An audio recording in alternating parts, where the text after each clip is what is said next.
right, so what do we got? So we finished up at Hanyu last time.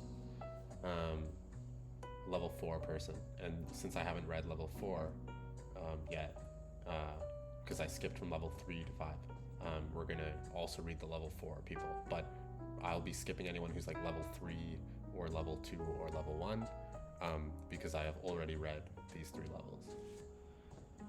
What do we got? Ibn al-Mukafa is our first gentleman of the evening. I assume he identifies as a gentleman. I don't think there was nuanced gender debate in Iran in 139 AD. I'm going to take a guess.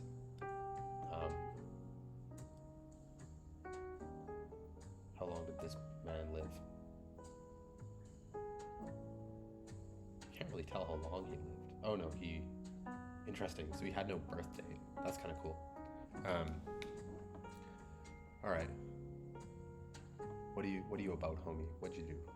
He's a Persian translator, a philosopher, an author, and a thinker who wrote in the Arabic language. Okay, so we had talked in the last stream about how like a lot of these people are translators, these like famous writers. It's kind of a bias of just the section I'm in, but like, yeah, like that's the way you make it into the top 50k Wikipedia articles, is you write stuff in Sanskrit or Arabic or like Persian or Middle Persian. Sup E. Duntman, welcome to the stream. It's a very familiar name. We're reading about Abdullah ibn al-Mukafa at the moment, who was a Persian translator. So there's a fun historical, like, seems like weird kind of battle between these people. So you have, who was the other guy? I think is it Lucian? There was a guy we just read about. It was Borzuya. So this guy translated stuff into Middle Persian, and then this dude translates from Persian into Arabic. And so they basically, like, these guys all just get famous by like taking each other's code and like turning it into another language. They're no different than you and I. And we're gonna try and decide if this guy is worth like remembering a lot about. Again, if I ever like talk about remembering someone and I like dismiss them, and this is like literally your god figure, it's not personal. I'm not trying to be like, I'm not trying to hate. I just like, I think I talked in the first stream that there's only so many brain cells I have that I can memorize of things. And so, what's this guy? So, born to a family, his father had been a state official. That's cool. So this is bio. Like, what did you do? His works. Okay. So he basically translated stuff. Like that's his thing. Original works. So we're gonna use our friend Perplexity again. Honestly, I should be getting these guys to like sponsor these streams. Oh, and for E. Duntman, I'll be streaming for probably the next couple hours, as long as I feel like it, really. Also, we have a couple upgrades since the last stream. We now have a mechanical keyboard. I've adjusted the monitor height a bit, and hopefully you can now see the actual whole article on the screen. I guess we're like a couple streams away from me having cat ears at this rate. Known for several significant contributions to Arabic literature. Mirrors for Princes. See, I don't even know the genre. That's kind of interesting. The genre of Mirrors for Princes. Secretarial etiquette.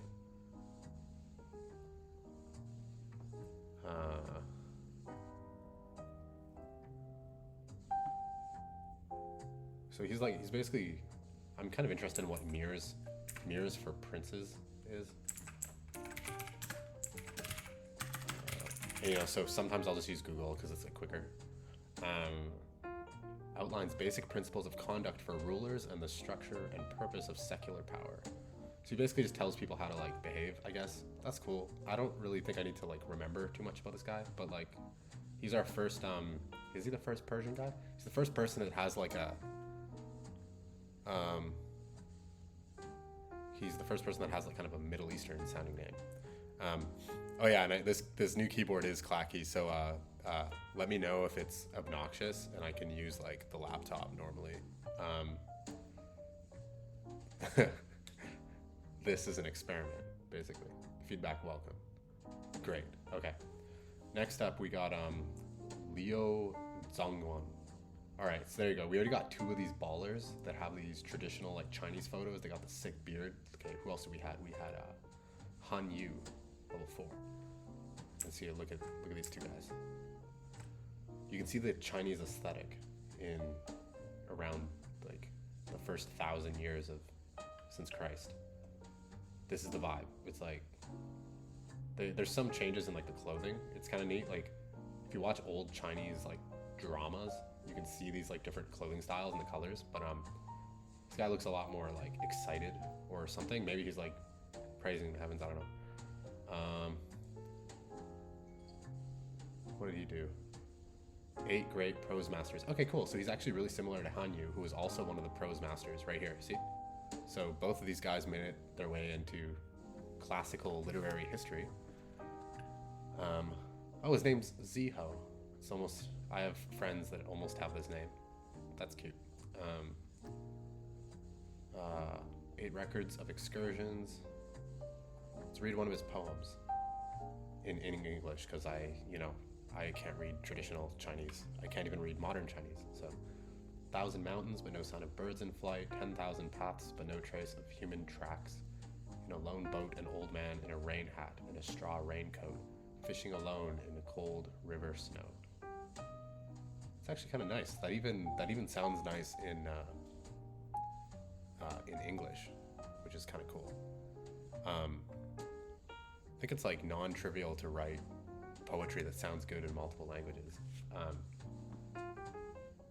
Statue of Li Zhongwen. So this guy's got statues, he's got paintings. He doesn't have a lot of writing about him. It's always surprising when it's somebody who's like a famous literature. Oh, his exile allowed his literary career to flourish. 8 records of excursions. 300 Tong. Okay, so basically he's like part of, if you study Chinese history, you'll probably know this guy. I don't think he's gonna come up in like my normal conversation. So again, I'm gonna skip through a lot of people because, again, if I haven't made this apparent, there are 50,000 articles that I'm going to be reading or skimming through, and there are 15,000 people, and so we only have so much time for every person. I eventually want to get to physics.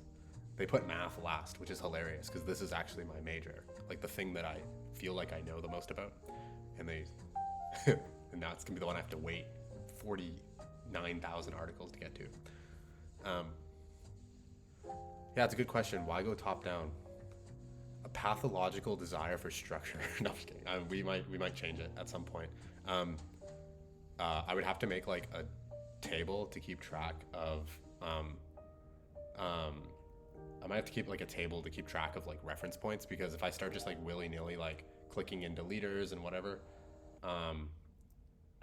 it's gonna be really hard to like actually index into ones I haven't read. So I'd have to like think of a data structure that'll like allow for that.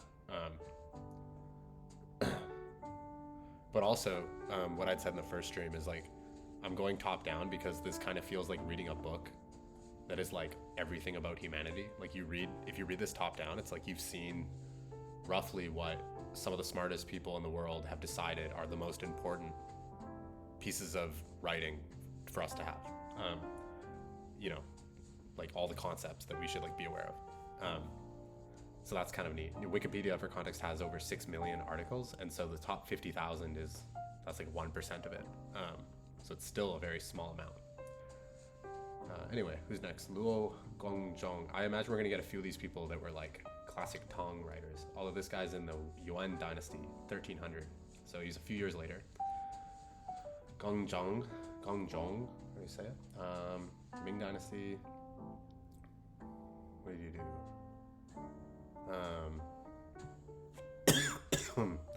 So, we're gonna have like, a trend with a lot of these Chinese writers is they're gonna have like statues about them, which is sick. I'm glad my man got some cred in the streets. I'm gonna read quick about like what is sort of the best known for. We're gonna throw this query out for people when we want to just kind of like skip ahead quickly instead of digging. The novel romance, writing the novel Romance of the Three Kingdoms. Oh, this is a big deal. This guy's actually a big deal. So, not implying the others aren't. You get it. I actually was watching a Korean, or not a Korean, a fucking Chinese. Sorry. Oh, someone's asking, where is the statue? The statue is, oh, where is it? It's in Dongping Lake Square in Dongping County, wherever that is. Let me take a look. Chinese South County near Taiyan. I still don't know where this is. Like, maybe we can like zoom out a bit. I'm gonna guess China. Let me see. Wow. So way northeast in Shandong. So Shanghai's here for reference. It's a good question though. It's actually kind of interesting to like get a picture of where all these people are. So this dude was chilling up here, nowhere near Taiwan.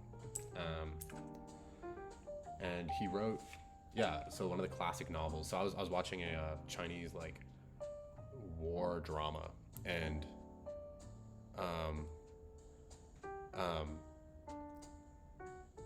like the drama I was watching was based on like the Three Kingdoms or whatever. Yeah, Romance of the Three Kingdoms. So it's like it's something that Chinese people like still write about, which is super cool. So what that means is you're gonna go in the cool person list, and so I'm gonna open up the GitHub repo that we're working on for folks new to the stream. I've written a script that I'll take in people's names, and then it generates a bunch of study cards for the people, and the outputs of those cards, again as a reminder, is like looks like this, where a question mark divides the card, and what that does is if I put this card into Obsidian, which is my note app, I can then click the plugin extension and it'll show me all the study cards I made for these people. So I can say, oh, this is a Mandarin, but let's go into Wikipedia. But clicking, I got a new mouse, I'm kind of slow at it. So like level 3, and we go into people. You'd be like, who is this person? Thomas Edison. And there's like, it's like spaced repetition cards. So that's what we're doing right now. So this man just made it into the list for me of L5 people. Not Dongping County, it's Luo Gongjong. Actually, I think this dude's the dude that was like in the story I was watching, like in the drama. I'm pretty sure the guy was named Luo Gongjong. I have to ask my girlfriend who's from China. Yeah, like I'm pretty sure we were watching this dude. What was the?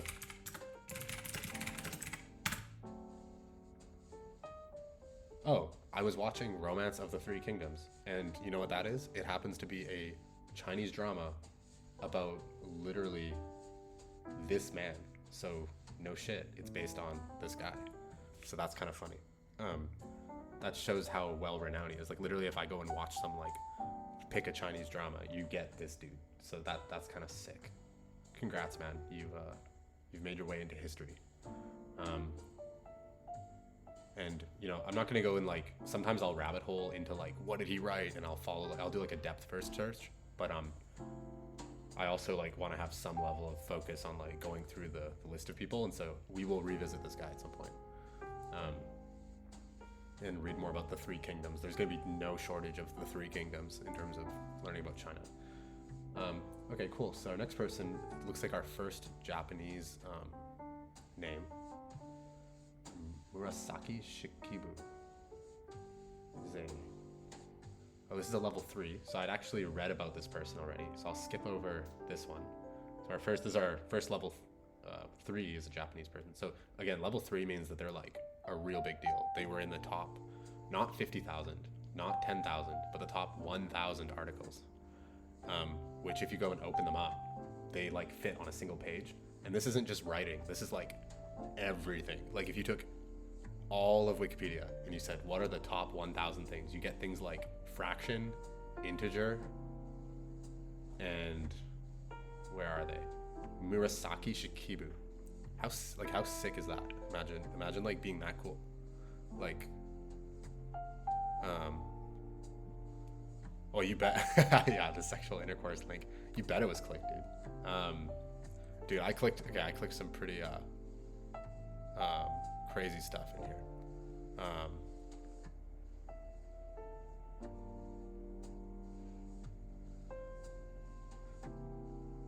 It's funny, Twitch recommended I moderate the message before it came through.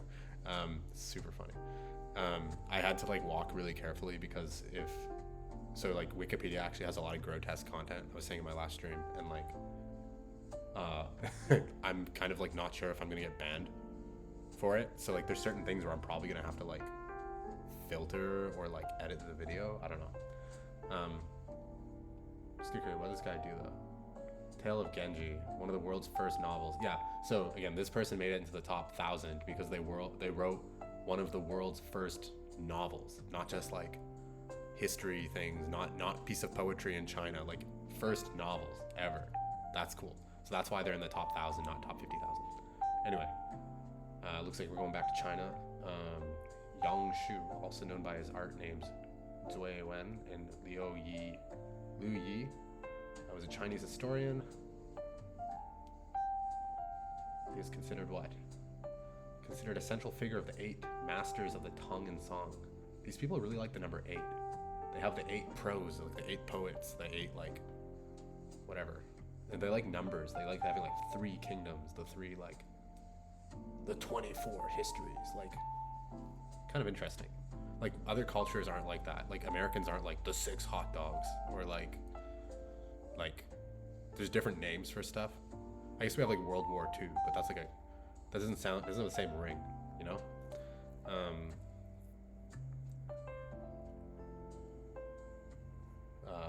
gonna check what.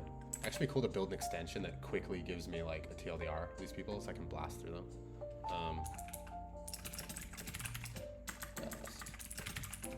But you know, if I wanted to like vomit through stuff, I can always just pass in all their names here, generate cards, and then go through it. But I just find that kind of like, I do it sometimes, like I did it in level 3, to get through stuff really fast, and I'll probably do some streams where I just blast through, but like right now we're going incrementally faster. Prose movement, I still don't know what prose is. What the fuck is a prose? Book circle jerk, nice. Why is this NSFW content? Why is this guy permanently banned? What the hell is going on? Okay. Prose is when words no rhyme. What the hell is this? Why? I have so many questions. Like, why is this guy banned? Why is this an 18+ subreddit about books?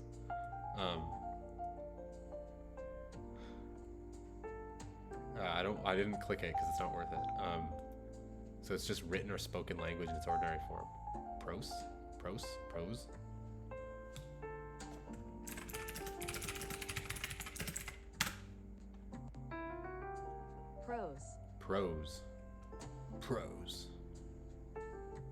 Prose is just normal writing. Yeah, thank you. That's what it sounds like. Why do they gotta give it a fancy word? Why don't they just say normal writing? Non-poetry. I guess, okay, fine, never mind, actually. I take it back. It's probably useful to have a concept for it so people don't think everything's poetry. Okay, well, so basically, he wrote history about the dynasties, Westlake, statesman. Yeah, I think it's like a little bit more specific than I need, but that's cool. Good on you, Oh Young Siu. Oh, now we got interesting. I can't tell where this person's from. It's Japanese. Okay, say Shanagan. See, that's almost like it's like an Asian name, obviously, but it was kind of hard to tell which Asian is this. Oh, their actual given name is not known. Oh, like that's kind of cool because, yeah, this doesn't sound like a typical name in Japan at this time. Um, Most people in Japan at this time have names like Wahakata Kataka or something. Like it's got like a kata in the name, not like say stuff. At least from my understanding, I don't know. You know, I'm gonna get like retroactively just roasted for so much of this, I'm sure. But that's why we're reading Wikipedia. You know, we want to learn things. We want to be smarter, being better every day. That's what we're about here. Who's this person? So this person had a husband. Congrats.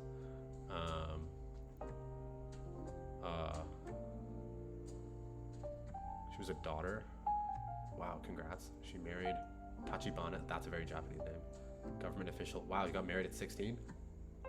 Gave birth to a son at 27. Okay. In 993, when she's doing the. So what did she write? Got some photos. Drawing. Okay, that's cool.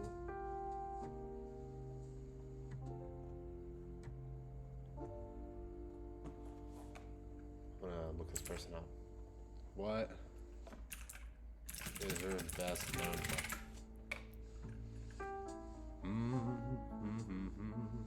Yeah.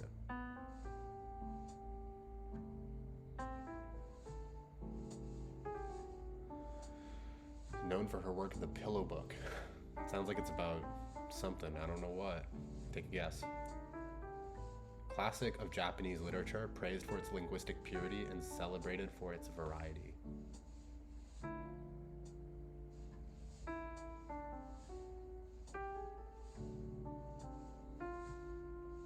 Cool. That's cool.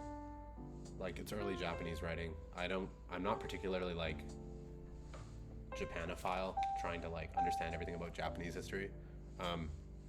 So like I won't go down that rabbit hole as much. Like again, there's like 197 countries if I recall, so we're gonna have to be selective here. Shinayan. Shinaya. Chinese writer from Yuan. One of the 4 great classical novels. Traditionally attributed to him. Huh. He was a teacher of Luo Gong's. Okay, so these people all hung out together, you can tell. This was the cool kid club in China at the time. These cool writers all chilled together.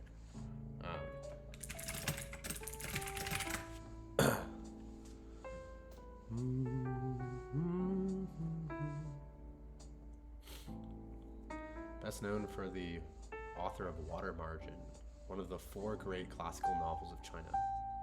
He lived from approximately this. Outlaws of the Marsh and All Men Are Brothers is traditionally attributed to him. Song Dynasty, 108 Outlaws. You know what? Like, I actually, again, given my girlfriend is Chinese, and I would like to be with her, ideally forever. I'm gonna learn a lot about China because I just think that's gonna come in handy. Just got a weird hunch, you know. So you're going in the list. Sushi. This guy's named Sushi. That's funny. But it's not like it's sushi like English, how we say sushi. In Japanese, sushi is actually shosu. Or actually, no, that's Chinese. Shosu. How to say sushi in Mandarin. Shosu. Yeah, sushi. Wait, sushi in Japan is just sushi then? Why is this gonna be a dumb question? Yeah, of course. Okay, this is sushi. So, okay. So sushi is actually a Japanese word. And then that's also how you say it in English. Which is just always confusing. But yeah, it's because sushi is not an English word. That's the takeaway, kids.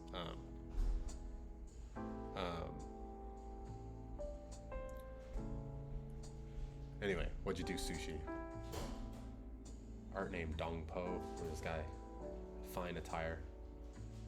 See if you have any photos of you. I kind of skim photos ahead. Families when a child is born. Hope it will turn out intelligent. I through intelligence. Have wrecked my whole life. Only hope that the baby will prove ignorant and stupid. Then he'll be happy all his days and grow into a cabinet minister. What the hell? That's hilarious. I love this. I'm just gonna copy that. That's a banger. This guy would have made sick tweets. What I'm gonna do is I'm gonna write hashtag cool when I find something cool. It's a banger poem.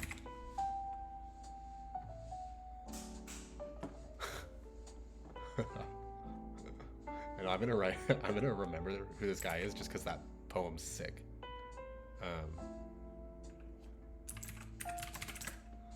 And his name's Sushi. Like I think this is cool. I want to remember this guy. This is a vibe. Like he obviously, I'm gonna see what he did that like he's remembered for, but like obviously he's gonna have done something interesting with this name.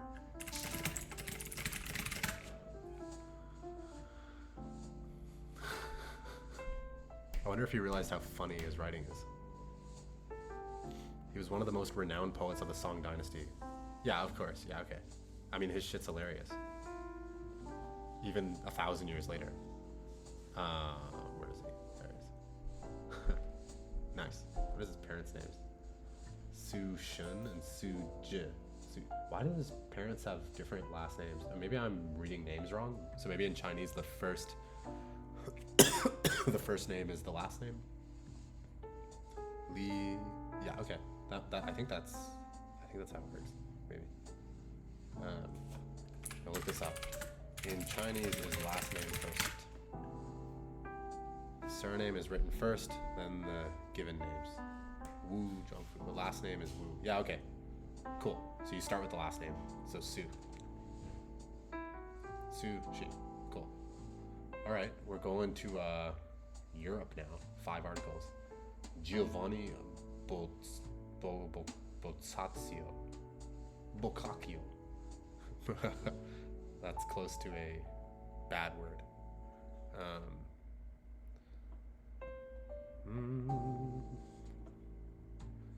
Now we got people that wear leaves on their heads. That's how you know we left Asia. Once you see the leaves on the heads, once you see this, European.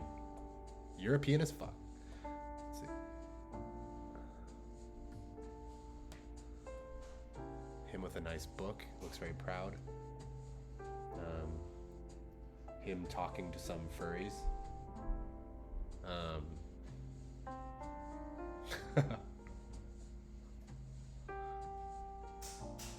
is he Roman? Is that not European? Republic of Florence. Where is Florence? A medieval early state, which is Italy. So he's Italian. I guess the name kind of gives away. Giovanni Boccaccio.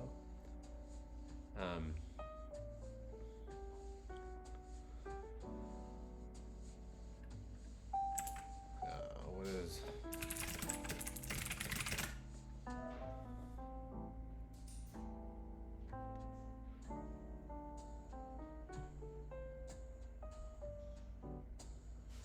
The heck just got dropped in the chat?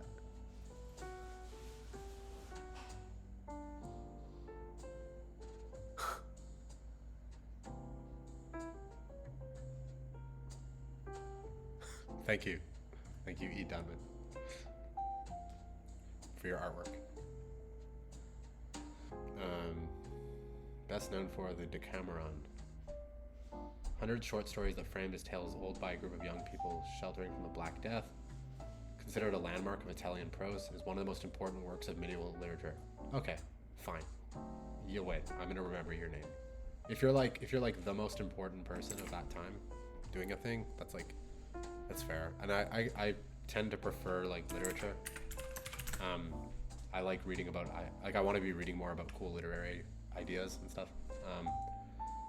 But I won't spend too much time in this section. Christine de Pizan was an Italian-born French court writer. So court writer. Okay, that's cool.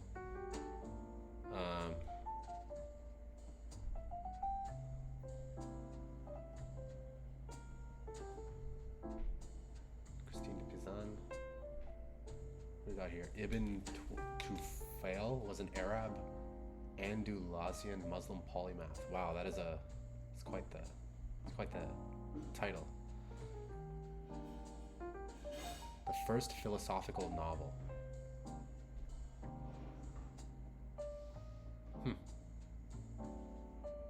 Wow, this guy's kind of cool. He was the first person to support dissection and autopsy. Thank you, E. Duntman. Have a good rest of your evening. And thank you for joining the stream.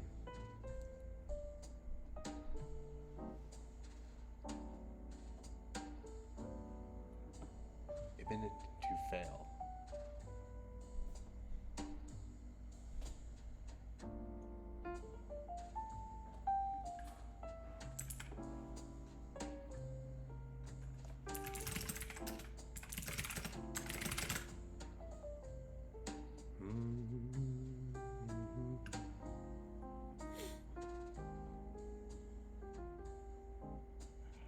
Ibn Yaqzan, the living son of the vigilant. This is considered his masterpiece and most famous work. It expresses the relationship between philosophy and religion through the story of a man who grows up alone on an uninhabited island, discovers philosophical truths through reason. It's kind of cool.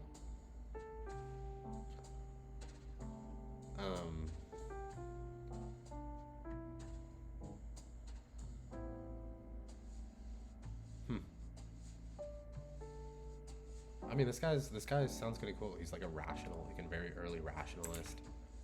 He thought about like autopsy. I'll keep track of him. That's kind of cool. Ibn Tufail. I'm kind of lazy in pronouncing these names, but I'm not trying to be a word person. Oh, there we go. England. Julian of Norwich. Ah, yeah, that's a very English thing to do, to say like of in your name. I'm Kyle of Canada. Doesn't like sound as strong, but Lady Julian, Dame Julian, or Mother Julian was an English anchoress. Her writings, known as the Revelations, are the earliest surviving English language words. Oh, that's cool. Earliest surviving English language works by a woman. Cool.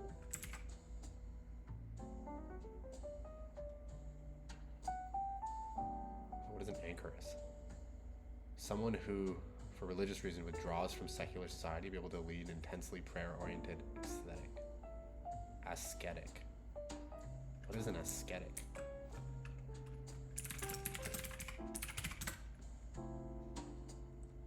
Strict self-denial. Lifestyle of frugality, often for spiritual goals. Well, I'm gonna keep track of that too. Yeah, so I'm being asked, why did you decide to speedrun Wikipedia? Yeah, so in my first stream I kind of talked a little bit about this, but there's kind of like two reasons. So one is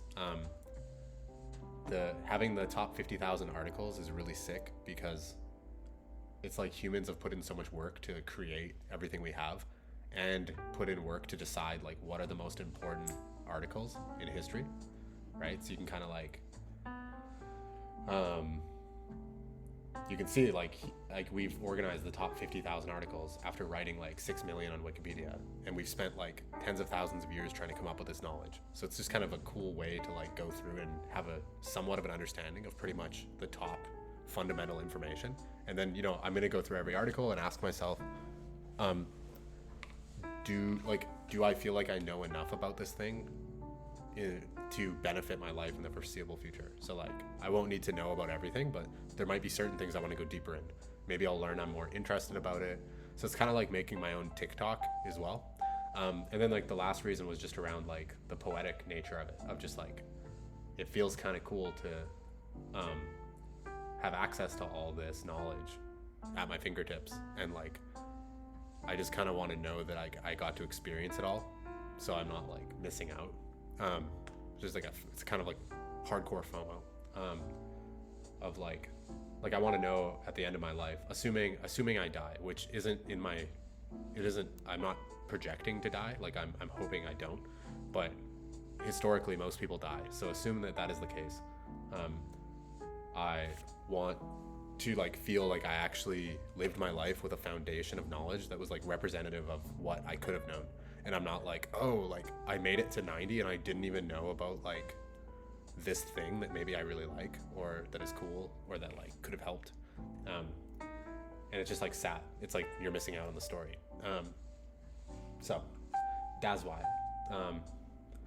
Yeah, and again, you can't like if you zoom back like even 30 years, you really couldn't have this like literally 30 years ago because not only was the internet just coming out, but like knowledge wasn't properly aggregated on the internet. So like, and it would have been intractable to read this amount of content on like in a library.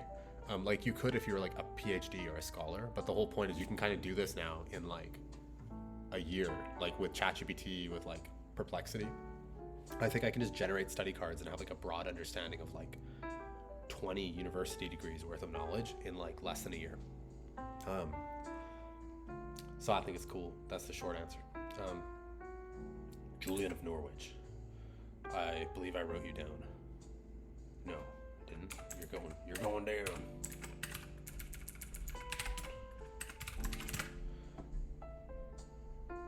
Also, welcome to the chat.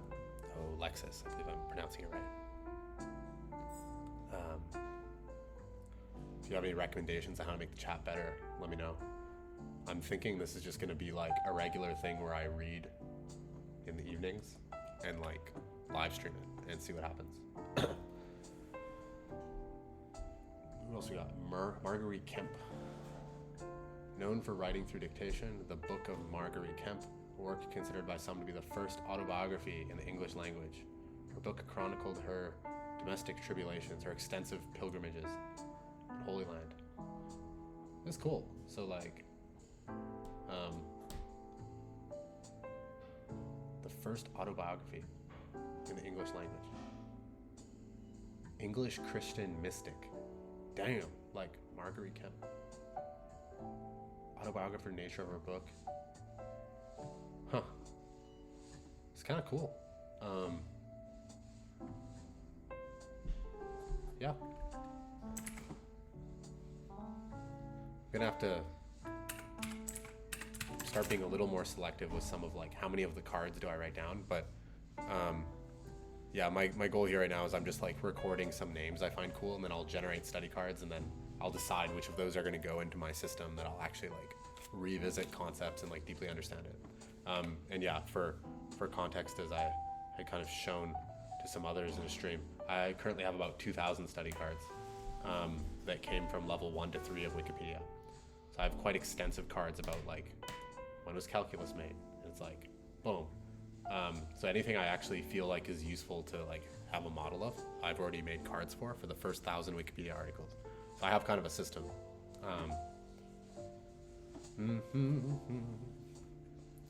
Okay, early modern. This section contains... All right, cool. So we're done post-classical. I believe post-classical history is the period of about 500 to 1500 AD.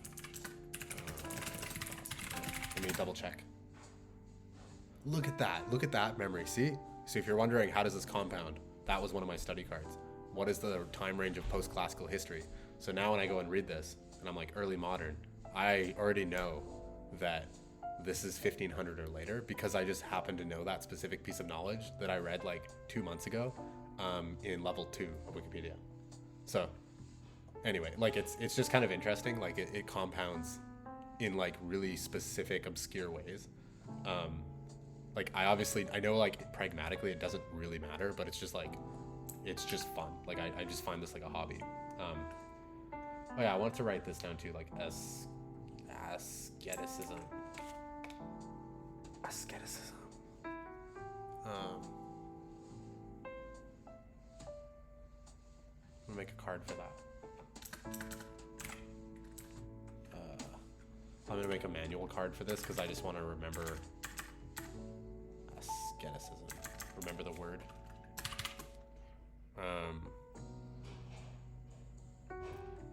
A lifestyle characterized by abstinence from worldly pleasures, often for the purpose of pursuing spiritual goals. That's what that is. We're gonna write that down. So now it's gonna be bi-directional. if I put 3 colons, so now there's going to be 2 study cards. 2 study cards made for this, meaning one will show up for this side and one will show up for the other. Oh yeah, you're asking how many hours went into this project already. Say about 100 to 150 hours to get through the first 1,000 articles. I actually had a tweet that I made around May or something where I was like, I'm gonna do this, and a bunch of people were like, all right, Kyle's going off, he's probably like manic or some shit. Little do they know, I'm not manic, I'm just pathological. There's a difference. But yeah, basically I've been kind of fixated on doing this now for the last few months. And yeah, obviously like the speed I'm going here is very slow. I expect this section will take about 200 to 500 hours. But yeah, part of my goal of streaming it was just like, oh, I actually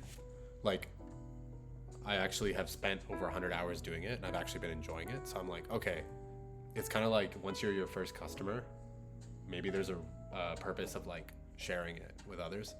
My hypothesis is that if I enjoy it enough to do it 100 hours, at least one other person on the planet is going to be like, that's sick. And so I'm like, well, take it away, Twitch. Maybe you can find those people. There's probably more than that, right? Let's see where it goes. And I might share the tooling I've made and stuff like that. So yeah, if you have any questions about how to do it or anything, just let me know. Early modern history, Americas. This is kind of cool. I think my understanding is this is the first time the Americas have been mentioned in this page. So all these people, Eastern Hemisphere. That's kind of fascinating, if you ask me. Obviously, the Western Hemisphere existed because there were land bridges that were connecting, Russia to like Alaska, for example, and parts of like Latin America to whatever. I think Latin America. I think it was the Alaskan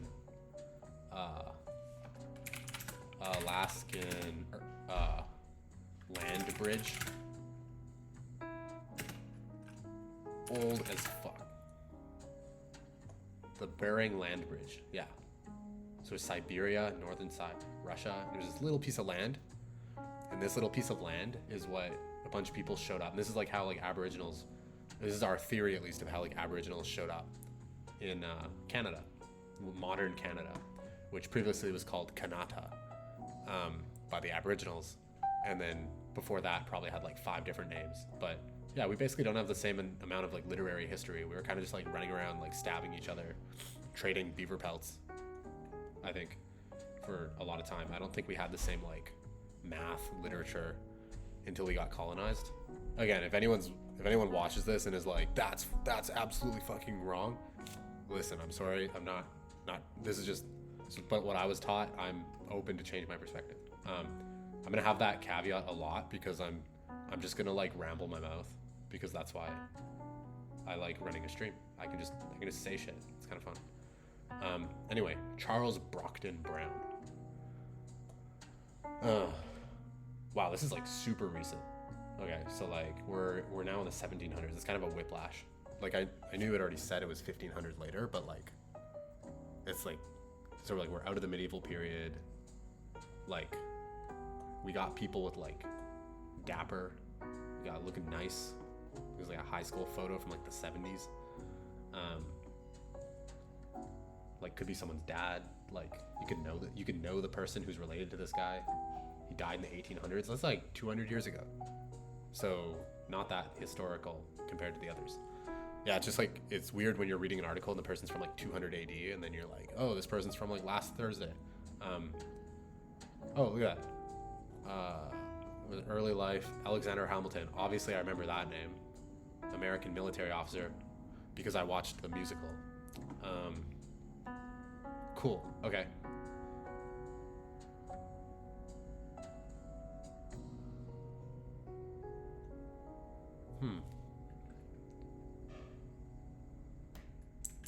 Wait a second. Was Charles Brown... Was he in the Hamilton thing? No. Oh no, that's not on LinkedIn. There was a guy named something... There's basically a black guy, I think, in Hamilton. I don't even know if he was actually black, but like he was portrayed as black in the musical. And so I was like, I'm curious if these people all hung out with Alexander Hamilton. Alexander Hamilton. Oh, so he was regarded as the most the most American novelist ever. No, he's the most important American novelist. Before this dude. He's not the first.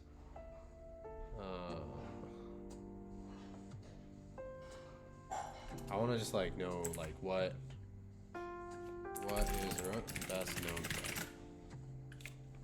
What I might actually do is build out a tool that I pass in a bunch of names and it does like a preliminary check where it tells me like what are these people known for, and then I will like, so like I'll pass in like 50 articles and it'll say like here's the people that are known for really cool shit, and then I'll just kind of decide like do I want to read more about the person or not, and I'll like rapid fire.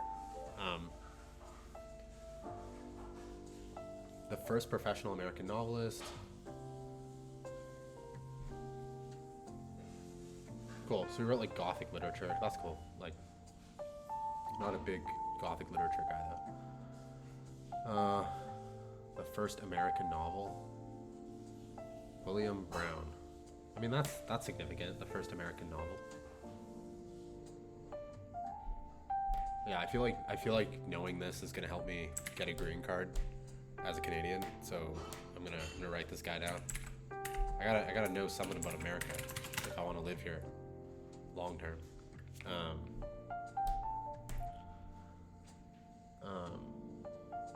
Not much about him otherwise.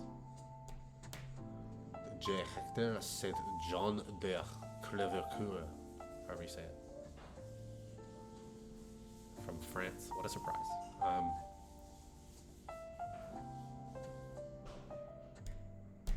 He migrated to New France. He'll be served in the French and Indian War. Yeah. Published near the end.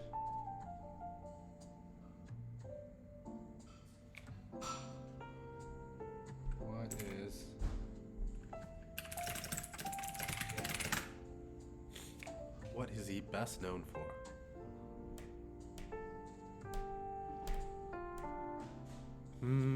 Given literary sensation in Europe and provide influential portrait of American life. Oh, that's kind of cool. So he basically was like a proxy between Europe and America.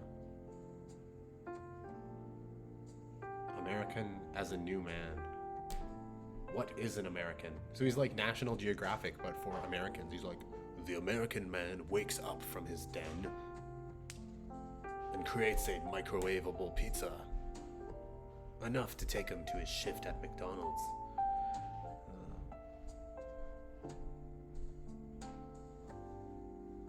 That's kind of cool. Like, I don't particularly need to like remember it, but like, that's neat. Okay, now this person, I'm gonna guess. I'm just gonna guess they're Latin American. If I had to take a swing at it. Oh, no, they're Spain. Fuck me. Oh yeah, but I forgot. Okay, I forgot people have names like this in Spain because it's Spanish and they colonized. And so like that's why Latin American, my understanding, that's why they have Spanish, because they used to have like Aztec and Mayan languages down there, different Aboriginal languages. Juan Inés de la Cruz. Okay, that's kind of actually a funny culture shock to me, is that like I lived in Mexico for 2 years, so I just like when I see a name like this, I'm like, obviously you're Mexican or like something. Like I'm like, there's no way you could be European. But like that's not the case at all. Like not even like 500 years ago. Interesting. What'd you do? The 10th Moose, Golden Age, Spanish Golden Age. A lot of Golden Ages. Political rise of the Spanish Empire.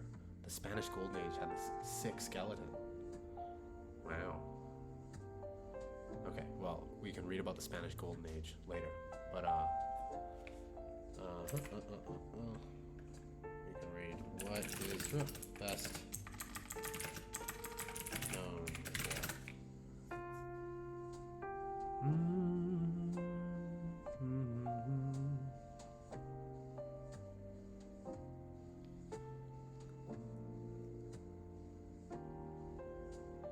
Considered one of the most important poets of the Spanish Golden Age and the Latin American colonial period. Okay, that makes sense. A feminist writer and intellectual, advocated for women's rights to education and intellectual pursuits. Huh. I'm gonna actually write this person's name down just because I think my brain's slightly allergic to like modern portrayals of feminism, and I think it's like kind of cool to like counter that bias. So I think I'll like lean towards reading more feminist literature. I think I'll do the same with anything that I'm inclined not to. Like, if I don't care, that's fine, I'll skip it. But if I'm actively like, lol, this is silly, then I'll actually like probably spend more time looking at that. So I think topics around like feminism, religion, I think stuff like that, I've probably been like almost like crafted to like dismiss things like that.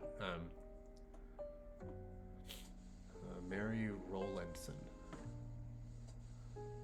was a colonial American woman who was captured by Native Americans. Okay, that sucks. Rest in peace, Mary, I assume. Oh no, she got ransomed. Okay, and she was taken away. The Sovereignty and Goodness of God, being a narrative of the captivity of restoration of Miss Mary Rowlandson, was published.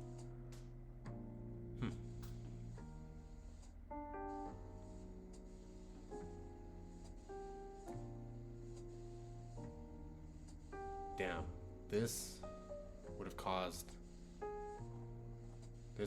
people to freak out on Aboriginals, man. If like they abduct an American woman, like, damn, this probably caused a war or some shit. I'm gonna search the word war.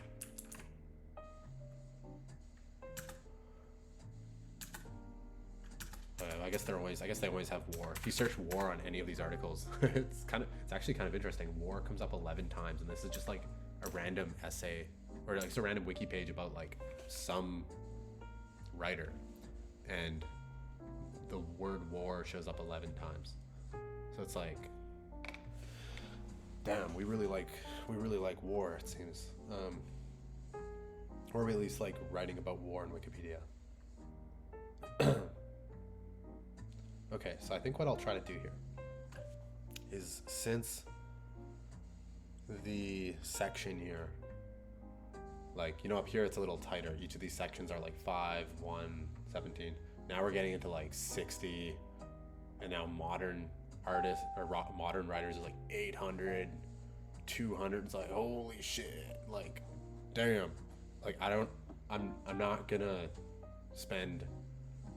read at this speed through 2,000 of these people, because after that I need to read through the rest of the 13,000 other people, and that's just the people section.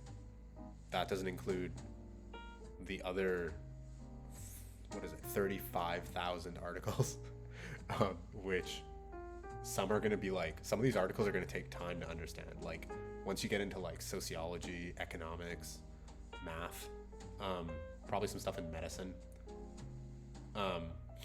So people is like one of the sections that I actually want to go the fastest, because, you know, at a broad level, it's like I want to know enough about certain people. I guess what I should basically do is ask, okay, at a high level, if I'm going through 15,000 people is what I want to get through, what exactly are like the pieces of information that matter the most? And so I've kind of detailed it here in in prompt. So I have a prompt for my LLM where I say, like, please give me the following, like, in simple terms, describe who this person was, their personality, gender, race. What are the most famous things this person is known for? What year were they alive? Why is this person significant? What is the top piece of useful trivia? And so, like, I basically want to be able to have like a heuristic to filter based on these things, and be like, ultimately we're going to get to a step where I make a bunch of cards, and then I prune out the cards I want, and I write those down. and then those cards go into a study deck, and then I like, maybe I learn new things and I create more study tasks to kind of like delve in deeper on concepts, and like I'll eventually drift away from Wikipedia and I'll be doing more than just reading this. I'll be like learning a bunch about things. But the first step, I need to think of a way to like realistically process this. Again, my budget is about 200 to 500 hours I would allocate. I feel like that gives me enough time to like go fast while being like it's tangible, but it's not too fast that it feels like I'm just like, oh, Mao Dong, and I just like don't actually learn anything. Like, yeah. So I think what I'm gonna do is I'm gonna shift into a programming mode. It's like, yeah, you thought you joined a reading stream? Just kidding, we're writing code. And what I'm gonna do is like what do I wanna do? I wanna write a filter.py script. What filter is gonna do is I'm gonna pass in a bunch of names, and then I want filter.py to like give me the one-liner biggest thing about the person, so that I can decide if I want to like engage with the article, and then like make other materials for them. Yeah, that's I think the goal.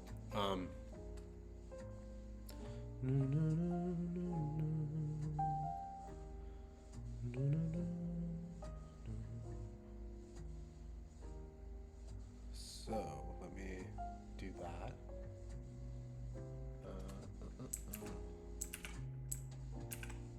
How far are we through this so far? We read through about 17, 25, 50. We're like 30 articles through. So yeah, our pace is like, we're gonna pick it up big time.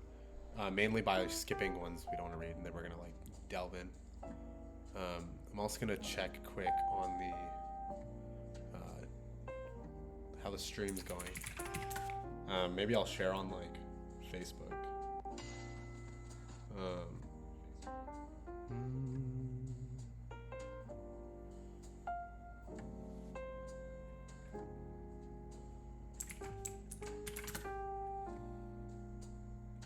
Yeah, I'm gonna post on Facebook because it's funny.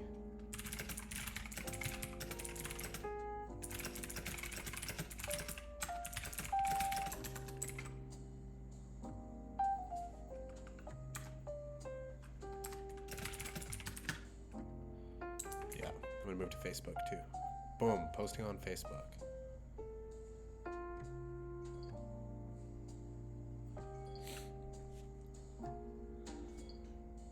Nice.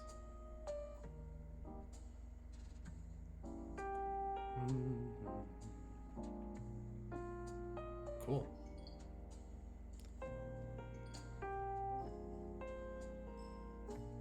That should bring in some cool people.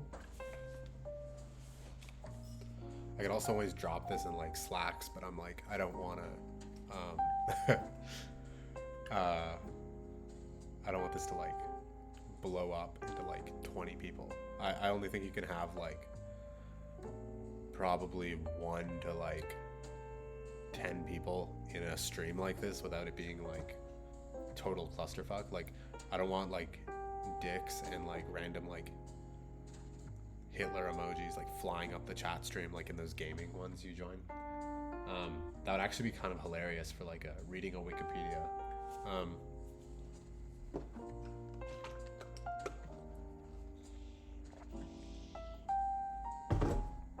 Taking some water. Ready to walk in. Alright, so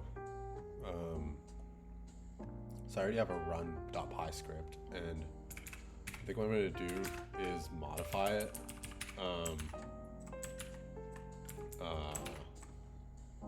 to just output one prompt. What is it? I don't have good copy paste bindings on this new keyboard. There.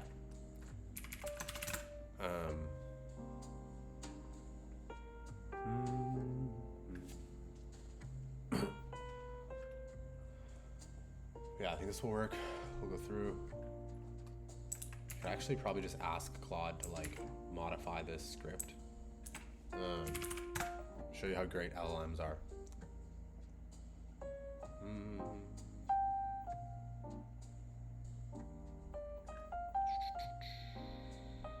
You can see 20 hours ago I decided on the name Slapgraph because I asked Claude what's a good name, and it came up with Slapgraph, and I was like, that sounds great. That's the story. Can you modify the below code to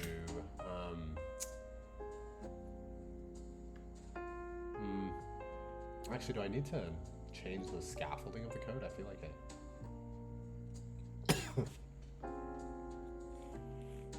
Because I think what we're trying to do is change it to only output one line each time. So that's just like some print statements, and then and then we're gonna we're gonna pass a filter through. We can like hack around it right now to do this quickly.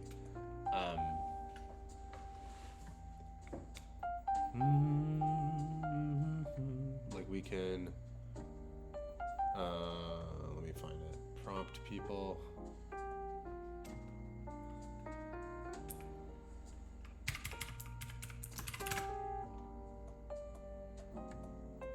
I think one step is like, I want to refactor this to be a little simpler. Yeah. The below code. So instead of defining 3 file names, I just write a single word like person, and then it automatically requires 3 file names based on this create thing. The file names are the same within the code, i.e. And then what are the names we want?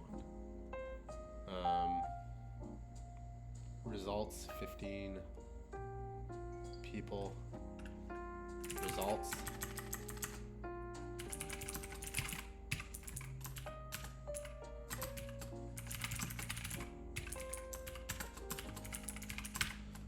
People prompt. I think we're gonna do it like that. The file names are modified as follows. And then we say, here is the existing script.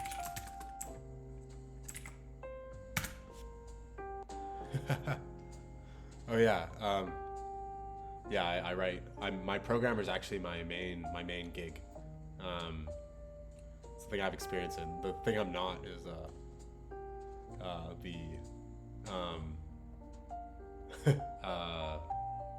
the literary side, reading. That's not been my thing. Cool.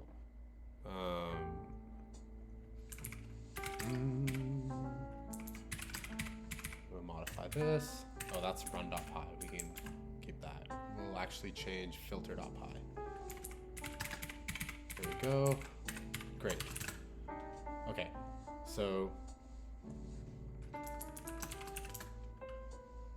enter a single word prefix for file names.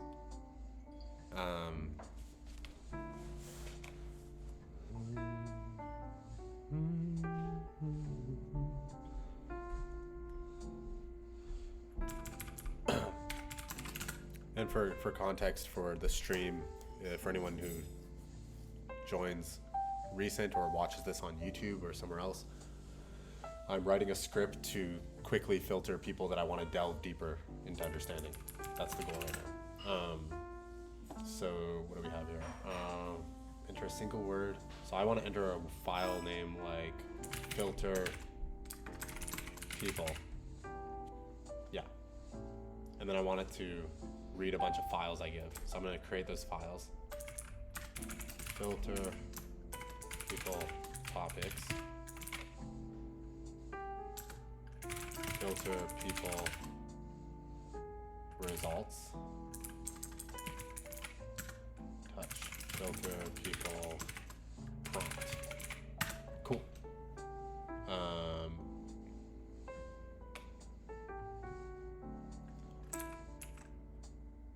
Nice. And so now we're going to modify the prompts I passed in.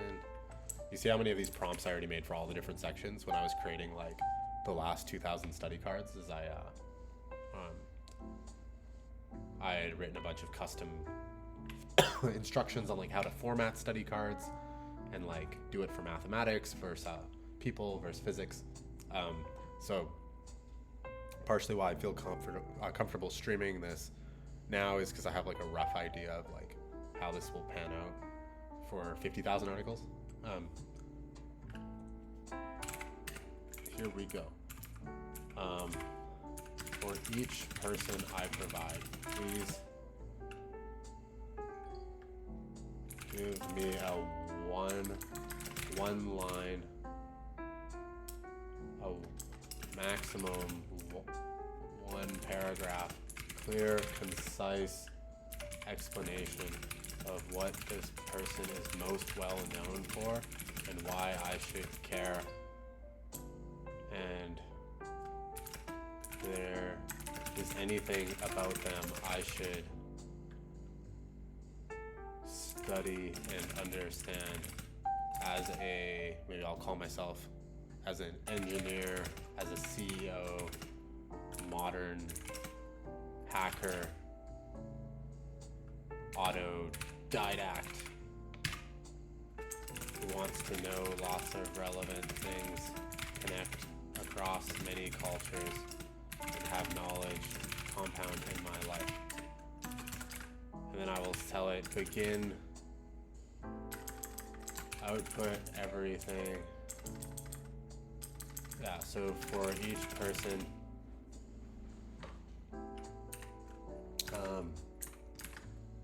output the answer on a single line, and the first part of the line should either be remember this person or skip this person. That's how I'm gonna do it. So I'm gonna delete all the rest of this. Cool. So yeah, basically we can try running this now. Well, in a sec, we need to pass in the topics. So for topics, what I'll do is we're going through the top 60 articles for early modern writers. I'm gonna copy in a bunch of names. Like say we'll do 5 right now just to keep it tight. And then we'll run it. Filter.py. Oh, I need to pass my key. Let me move my console so I don't reveal my API key.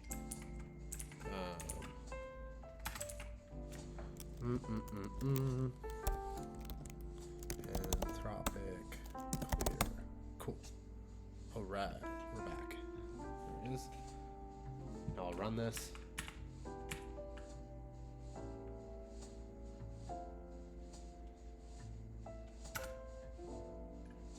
I accidentally showed the key, I think, but whatever.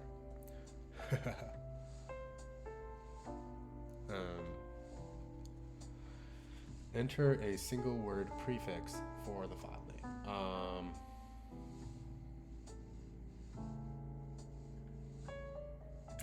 Filter people. So I believe that's what I have to, right? Prompt topics results. Yeah, filter people. Prompt, filter people, topics. That's all I put. And now it should just run. Yeah, there it is. Look at it, it even has a loading bar. So it shows it's 20% done, 40% done, 60%, and it shows how long each person takes. And then it's going to write the results into here. And look at this. So it tells me skip this person, remember this person, remember. It's telling me to remember 4 out of the 5. It's quite a lot. I kind of want the filter to be more aggressive, but let's see how accurate these are. Now I'll read them and kind of decide, like, was this filter good, or was it like, I don't know, did they include people that I don't want, essentially? So the first person is a skip is Asai Ryoi, the Japanese author, best known for his collection of ghost stories Otogo Boko, hand puppets. All his work contributed to Japanese. Limited direct relevance to modern engineering. Blah, okay, whatever. 18th century Chinese writer, best known for authoring one of China's 4 great classical novels. Okay, so I can already tell my filter is poor. As in, I don't want them to filter stuff because I'm an engineer or whatever. I don't want to have like titles like CEO and because I'm American or Canadian. I want to say I want it to be more simple than that. What this person is well known for and any like fascinating or hilarious facts about them.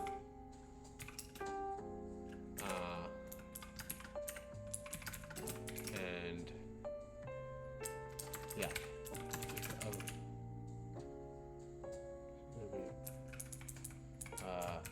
Maybe if this person, if knowing the above things about this person would help me connect with more people deeply and have a stronger knowledge foundation to benefit my life, or skip this person. I'm gonna try a little bit more of like a subtle filter where we like more of like a human centric, so just like there. So results, skip those. We'll try this again.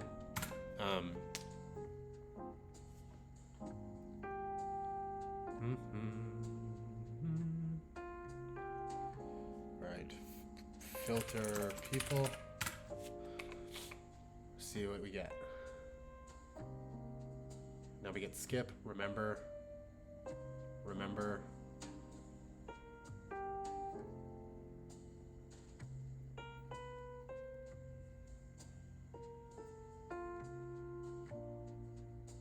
Now we got 2 skips. Okay. And what does it say? Interestingly, despite writing so there's some interesting facts, so I can like kind of, I might decide that I want to include the person anyway. Best known for the author of Journey to the West.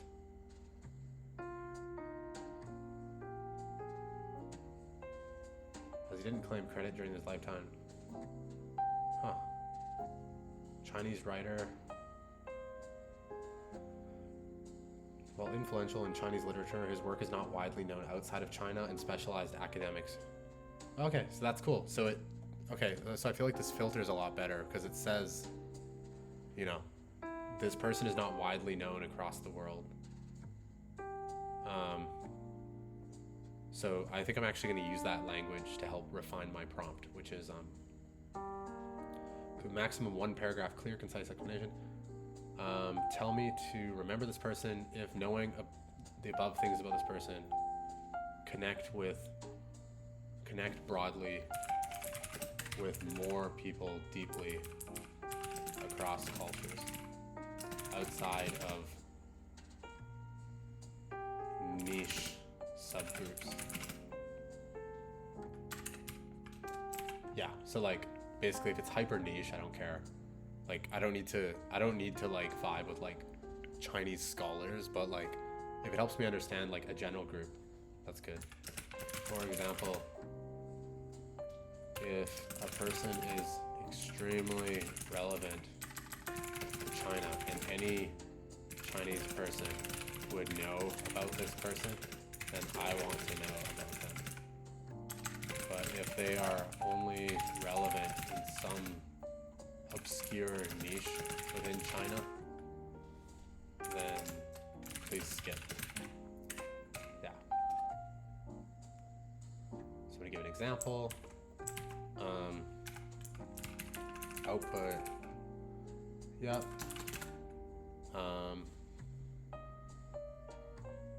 Great. I think I'll modify my filter script a little bit. How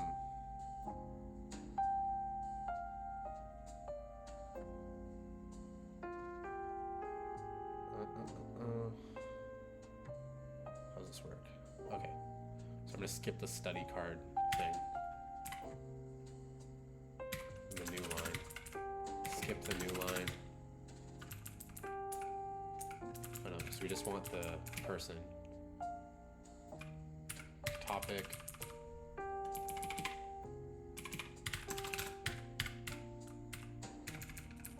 And then we want no new line.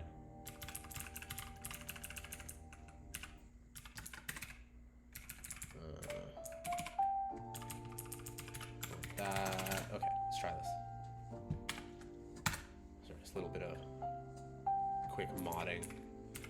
I'm kind of spending the time getting the script right, because if I do that, it'll make it like 1,000 times faster to read this list of 15,000 people.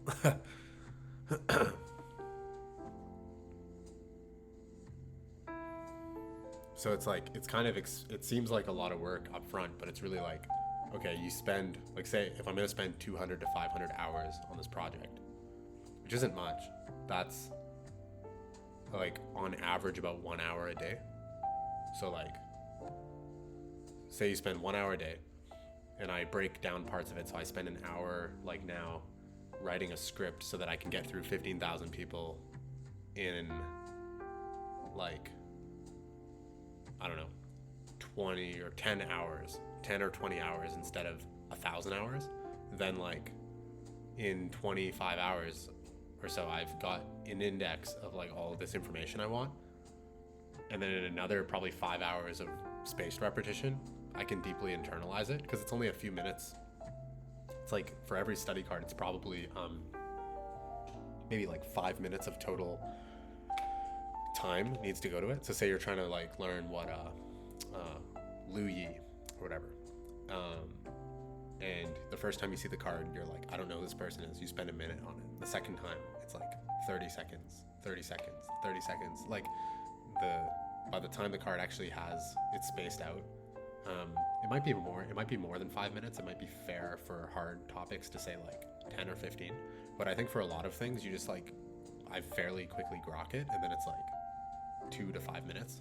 So that means that if you end up in 25 hours, I make like 1,000 cards, and then it's like, okay, how many hours is that? It's probably going to be actually a lot more, like maybe 10 to 20 more hours, maybe even more, to like internalize all the information. So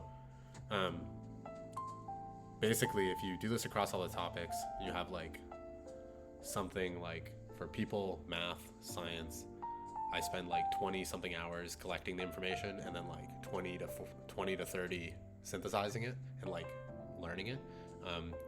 It's still ambitious. It could fit within like the 250 to 500 range, and then basically by that compounds to like an hour to 2 hours a day for 1 year, and then I basically have encyclopedic knowledge.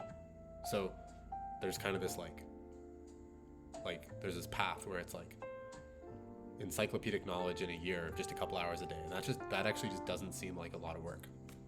And doing this without LLMs would definitely take more than 500 hours. Like, it would take thousands and thousands of hours. So I feel like basically LLMs have made this an attractable task. And so now, I guess that's what started this whole stream. I said this in the last stream, but basically like, my brain just can't get over the fact that is like the case, like this definitely was not tractable, and now it is, and now the knowledge is just sitting there, and it's like, I can know it, and so now I want to know it. That's it.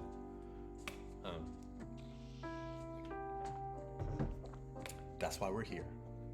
So we'll try this again.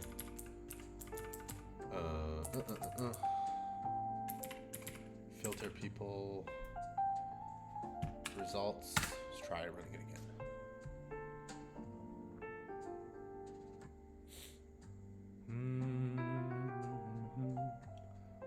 So we're gonna run filter people. We got Asai Royoy. Skipping them. Remember, skip. Remember, skip. Okay, cool. So you can see our filters are getting better. We're skipping like 3 people now instead of just 1 or 2. So it's getting a bit more aggressive. Yeah. So the question is like, do you remember all the information you go through? Definitely not all. So the point is, I'm creating these study cards of about for all the levels here, and then say there's say it ends up being like even 10,000 study cards, and if you look at it, or say it's like a thousand study cards, and then it takes about 5 minutes of spaced repetition to learn the card. That's 5,000 minutes divided by 60 is 83 hours, and so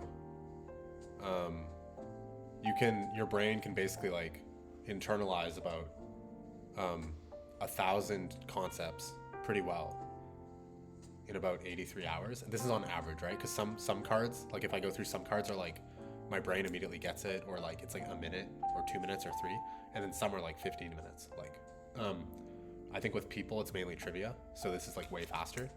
So basically it's like I can pick the things I want to turn into cards, and then I'll learn those things, and then for other things I might create little exercises if I want to study it. So I don't remember all the information I go through, but the thing I'm doing is I'm kind of just enjoying the process of reading, and then I'm selecting the information that I do want to learn, and I'm like planning ahead of time how much information is that, and then I'm making like a clear like plan to how to retain it in a way that is like, at least if I look at my predictions, it's like, again, about 200 to 500 hours of work, more work than I've done, and I've already got a system where I've spent 100 hours, and it already feels like I'm attaining a lot of information. So that's the rationale.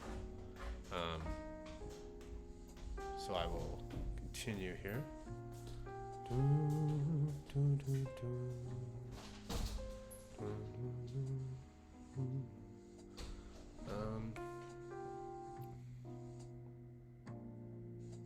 Cursor. Yes. So what do I want to do with this still? I want to clean the formatting a bit. So it's like prefix, prompt. I want the names to be really copyable. So I see. So what I should do is, I think generate study cards is like a function where there's a loop, and then we write a line for each one. What I want to do is, how do I do this? For topic in topics, we create a message.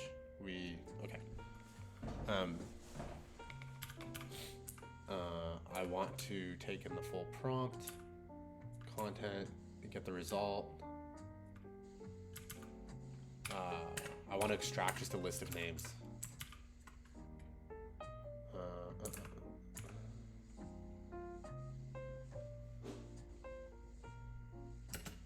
You extract. Actually, I don't think that works because that naming info comes from a prompt, not from the actual output.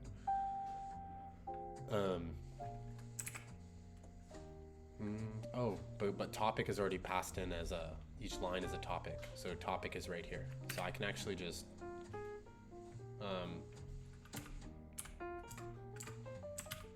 if topic is passed, if the response from the LM says remember in the output about a topic, add topic to a list called remembered topics. So that's what I want to do.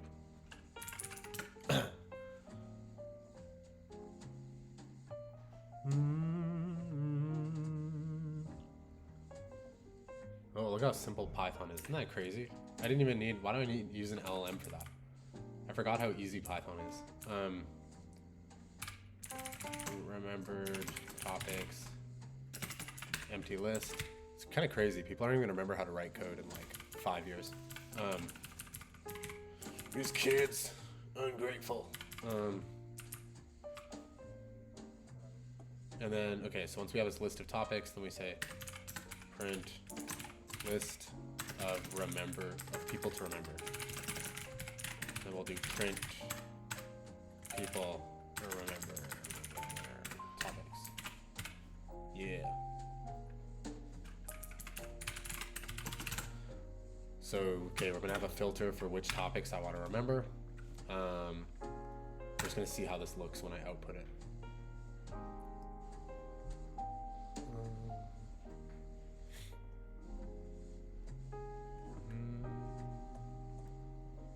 Single word prefix, filter people.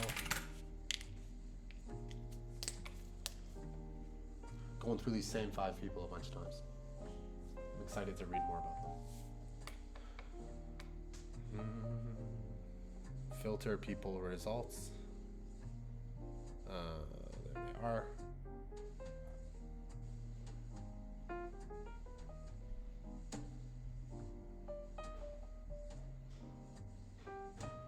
Oh, interesting. So I see. So it creates a list for every single, each person it goes through. It's a single topic. Oh, I see. I did this in a silly way. Generate study cards. Did I? No, let me see here.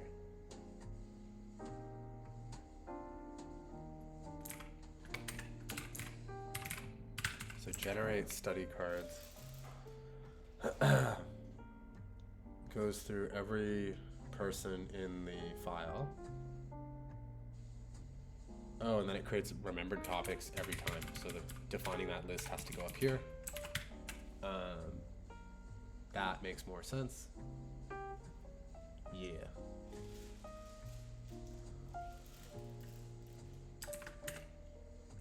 And I want to print remembered topics as a string so it doesn't come out looking like a weird list structure. I want it to look like clean. I lost my terminal window. Is it gonna work still? Let's see. Yeah.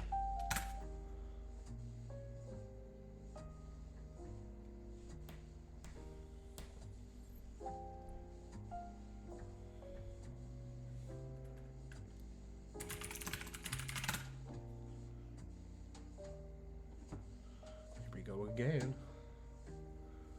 Oh shit, here we go again.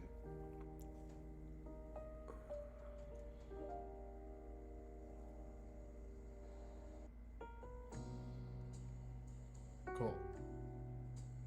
Didn't print it as a nice string, oddly enough.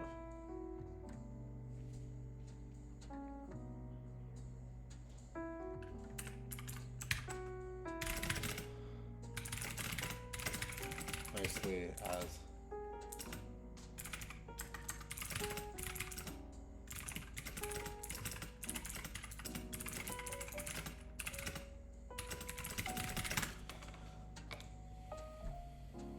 it's the join function. That's right. Damn, I'm already forgetting so much about how to write code. It's insane. It's because I don't have to write code anymore. Like, oh no, so I remember this now. So it's dot join. So yeah, you use the join function in Python. It takes every item on the list, joins it by a certain character, and then bada bing, bada boom. So I can put new lines as the delimiter. And then, yeah. Now it's gonna print all the names nicely.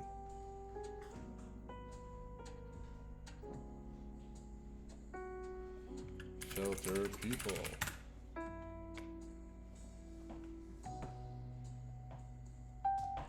Also, shout out to Cursor, great coding editor.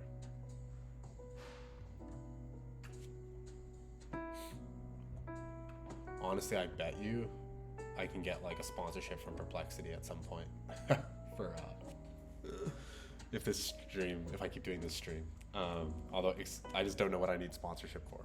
Like, ask for $50 for like water. But it'd be funny to get like a shirt. There's the names. So list of people to remember: Cao Xiaohin, Ueda Akanari, and Wu Chenggen.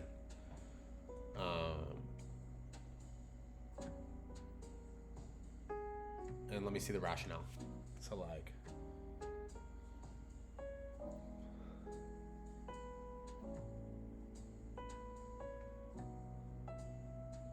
yeah, okay, there's a lot of ballers.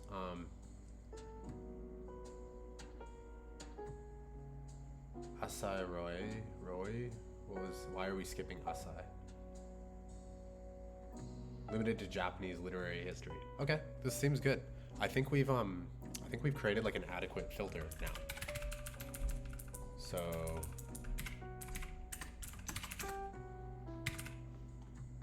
I'm gonna try and run this again.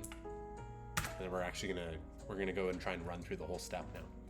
Enter a single word prefix for a file name. Filter of people. So we're gonna pass in the same 5 people we started with. There they are. And they're from this area of the wiki list.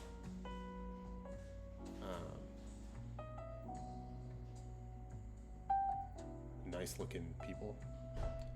It's kind of sad they don't have photos, all of them. It's kind of nice that if we die, we have photos of us. Some people don't even have photos of them. It's like I always think about that. Like, it's such a bummer to be dead.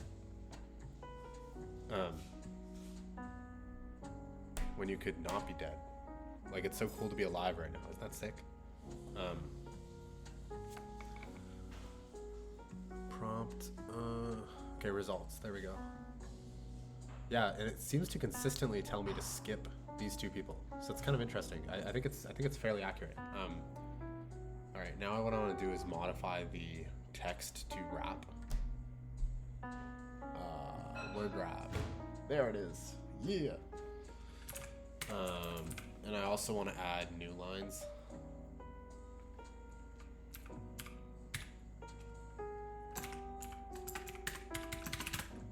I want to do a couple new lines. Alright, I'm gonna be lazy and rerun it once more, because I can't. I don't have to do anything manual. Thanks to having code.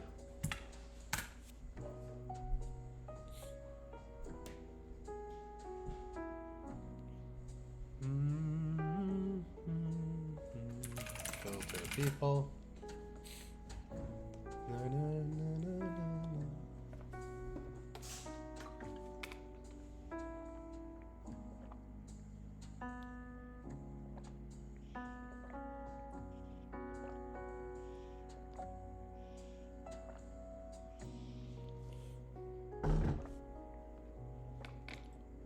Filter people results. Okay. Here they are. They're our first like kosher output that we can work with.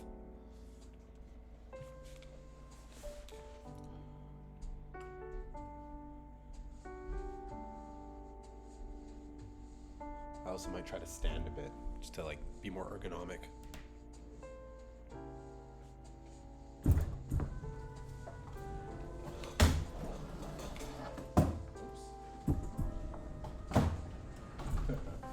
Flipped my desk.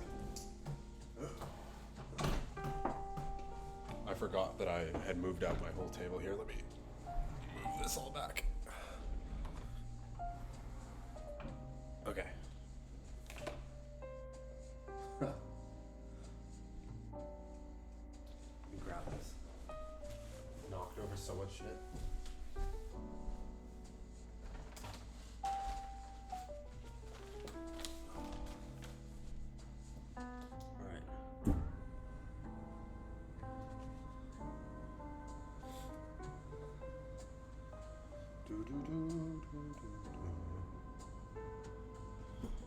Alright, here we go.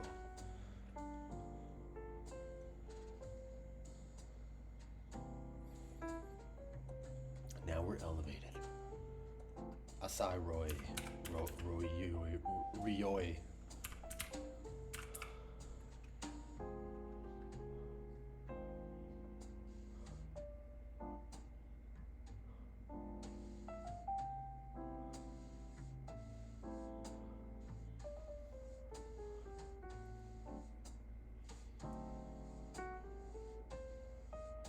Ueda Akinari.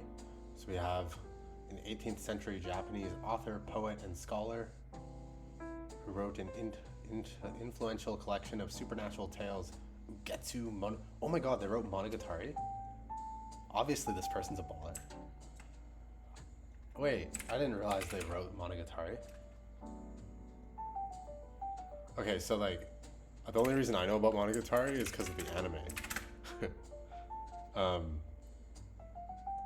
I know it because of the Japanese light novel, but I love this anime. It's great.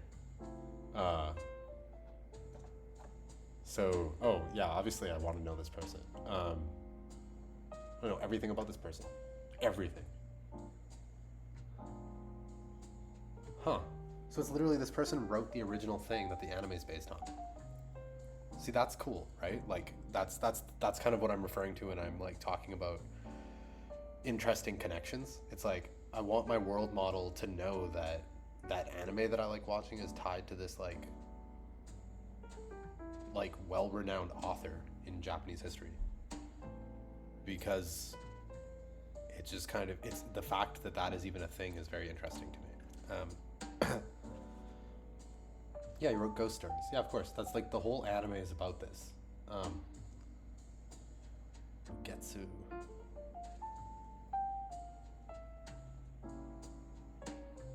Huh. Fascinating. Fantasy period. It's very recent. I forgot this guy's not from like 280. We're in modern, not modern. We're in kind of close to modern history, whatever the hell it's called.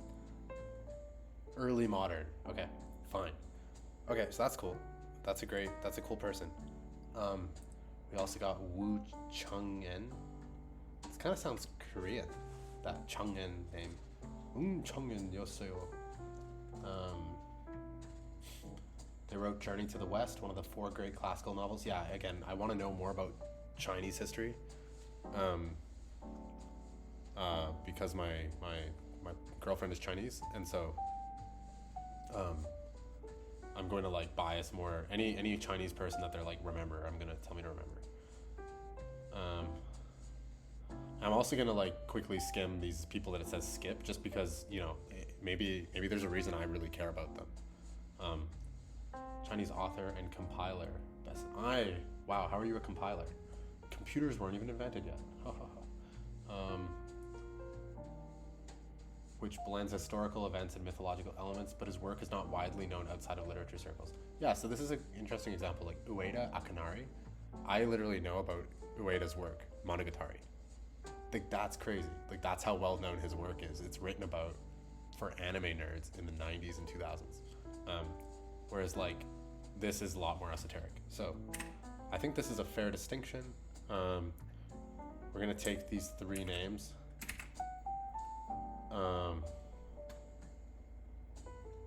Yeah. And we're gonna add them here. So now you see I'm kind of forming a pipeline where like this big list of names is gonna output study cards that I'm gonna prune and put into Obsidian. But the problem now is that since I'm dealing with 15,000 people, I need some way to like create the list of people that I want. So I'm doing like a first pass to get all those people. Again, that's just like recapping. There's a method to the madness. If you're still with me that I'm reading 50,000 Wikipedia articles, trust that there's still some method behind the madness. Cool. I'll look a bit at like there's no photos of these other people. And this guy, I want to look at some photos. Chao Shui-chin. Got some nice energy. Stone statue. Of course you do. Every one of these Chinese guys has a stone statue. These people love stone statues. I find the photos as like a really nice touch. I also think like this gives me an idea of like eventually making study cards have photos and like even audio. That could be kind of cool. Like, because I want my study card for like this Cao guy to have this face fully enlarged, just like massive, like that. Cao.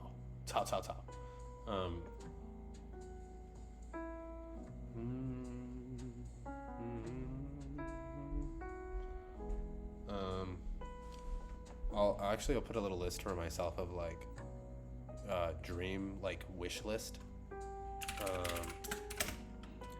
Modify study cards to have nice photos of the person's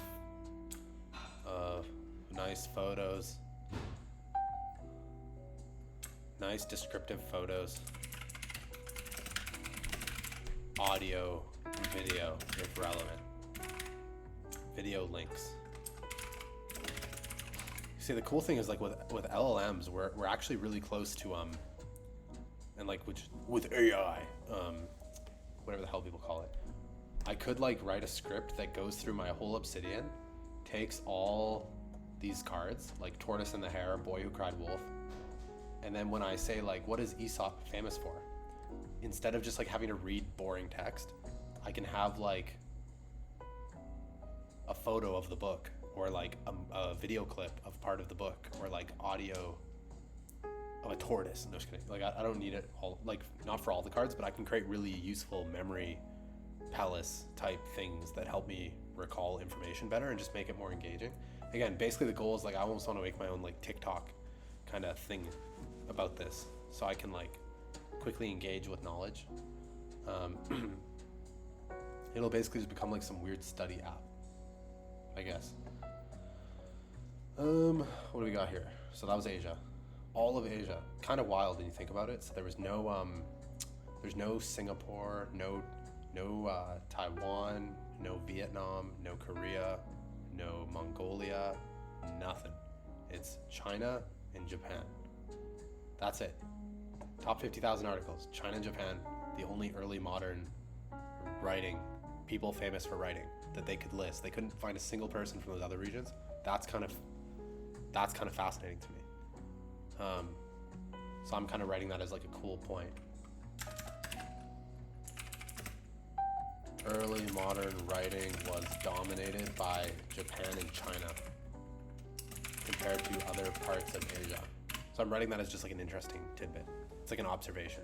Again, it might be a reflection of bias in Wikipedia, but I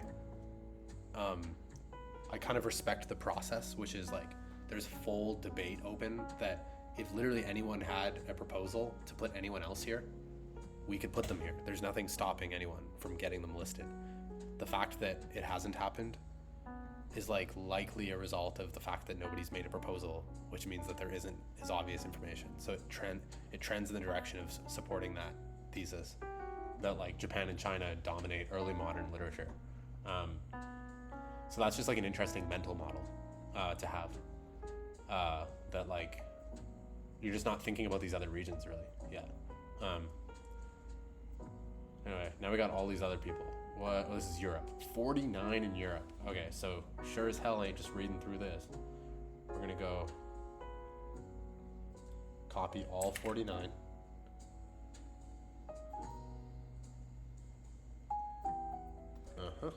Filter people topics. See how quick the system's scaling? Now we're hitting 49 at once. So we're gonna do what we just did, but we're gonna do it with 49 people.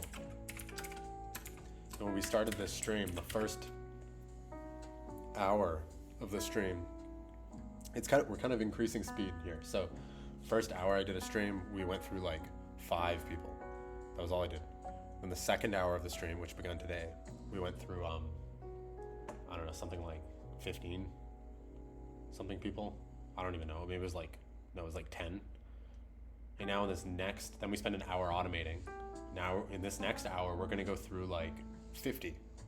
So we just literally like 5 to 10x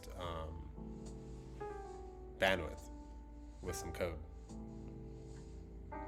So I'm just showing the process as we do it, so you can kind of see it rolling out. So if anyone, again, like I'm expecting some people will probably retroactively watch this on like YouTube or whatever, and they might be like, how the hell is this guy building this? And so this is like more of a journey of showing the building, the thought process too, than just like dumping knowledge or reading. Voltaire. It's kind of crazy to be a person listed in level 3, because if there's only 1,000 articles, having a person listed in there, that's like wild. I actually wanted to double check in, if I go to level 2, which is top 100 articles, which again, I'm not reading because I already went through them. But like top 100 articles, it's kind of cool. It's like city. I don't know why it says I haven't clicked them, because I certainly have. I think I cleared browsing history. Like I certainly read the article about ethics, like obviously. I definitely read human sexuality many times. But are there people? There aren't. Like, that's kind of crazy to me. Like, no people made it into the top 100 things. And there's a bunch of debates. People are like, oh, like, there's definitely some, like, ballers that should be included in the top 100 articles, like, that are people. Like Jesus, or like Allah, or Alexander the Great, or, I don't know, people that aren't great, like Hitler. But there's a lot of, like, discussion threads that have made sense, which is, like, if you're looking at everything, our whole knowledge, like our full world model about everything in the universe, it's not just about Earth and like people and what we care about.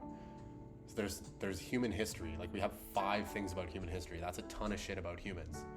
Like, and this isn't just, it's not just about history, right? It's like civilization, the history of like the universe, like galaxies and stuff. Like in prehistory, we go into like basically we have a bunch of sections about humans, but the point is to show it's a more universal lens. It's like we already have stuff about North America, Africa, like we cover the continents, we cover the arts, philosophy, life, everyday life. Like we're already super biased towards people, but like there's just nowhere like to fit in specific people yet in the top 100 concepts. It's really hard because there's always an argument of like, which of these things are you going to remove to replace with a person? Like, are you going to remove like disease? Disease has definitely exceeded people. Like it exists beyond us. Are you going to remove like mind? No, it exceeds humans. So like all these things kind of exceed any one individual. They're bigger concepts. And so then you get to level 3, and then that's the first one where we open up with a big people section where there's 112. So 10% of the 1,000 are people. And then, you know, the other things we dig in. And then you can see actually that percentage increases. So when you get to level 4, people are 20% of it. And then when you get to level 5, people are, 15,000 out of 50,000, 30%. So that's kind of interesting. So like there's 0% in level 2, 10%, 20%, 30%. So like the number of the dominate, like basically if you get more and more granular of like important knowledge, it trends more to having people, and like less concepts, because there's only so many unique concepts, but there's like billions of people. Anyway, I just find that that's kind of fascinating to me. In fact, it's so fascinating, I'll write down a card about it. Level 2 has 0 people. Level 3, 3 is 10% people. Level 5 is 30% people. Yeah, I just find that interesting. Like we basically, if I bet you if we had to put 1 million articles, we'd probably have like 40 or 50% of them are going to be people, because like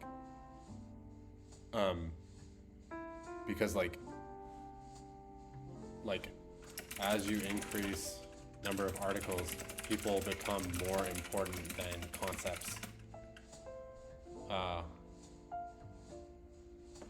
average. There's just like more cool people than there are more cool concepts. Anyway, now we're just like hyper analyzing like ontologies, but I digress.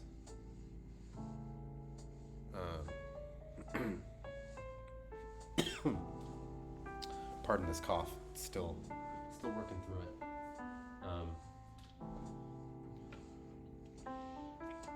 I think I had COVID the last few days, but it's wrapping up now. So anyway, where were we? Writers. Bada bing, bada boom. We're down here. Oh yeah, I totally got distracted from doing the thing that is already like a huge distraction, which is reading all of Wikipedia. So I'm removing the level 3 people. Oh yeah, so my tangent was showing how interesting it is to be level 4 versus level 5 versus level 3. And even being in level 5 is crazy. Like, yeah, I think it's just like really awesome if you can like, this is kind of a goal if, in like life, if you can be listed in the top 50,000 wiki articles about people, that's kind of cool. Top 1,000 is like you're truly baller. Anyway, let's run this big filter. It's gonna cost me like a couple dollars because I'm paying for the LM output.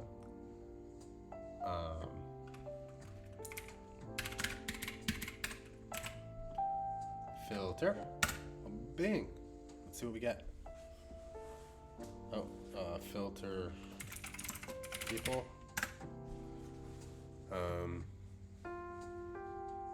William Boltz. There we go. So it's taking about 2 to how many seconds per topic? 2 to 6 seconds a topic. Here come our names. We got our nice little loading bar. I can actually move it. I'm blocking the screen a bit. There, maybe I'll, yeah. So we can like wait for that for a second.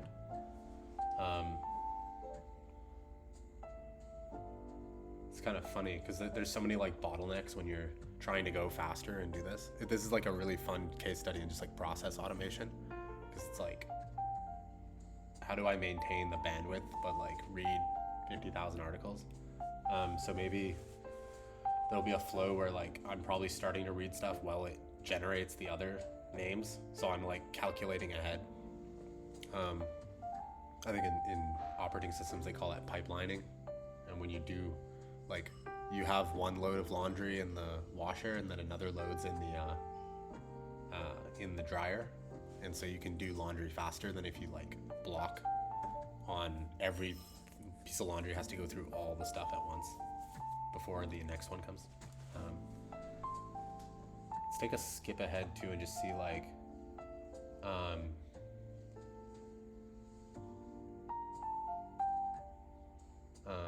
who are these other people coming up? There's so much America and Canada. Like, there's no way I need to know all these people. No way. There's no way I need to know all these people. This is like what people mean when you say you're gonna read 50,000 wiki articles, and they're like, how are you gonna do that? That's too many people. There's too many things. And it's like, yeah, I know. I understand. I won't literally read every single thing about every single thing.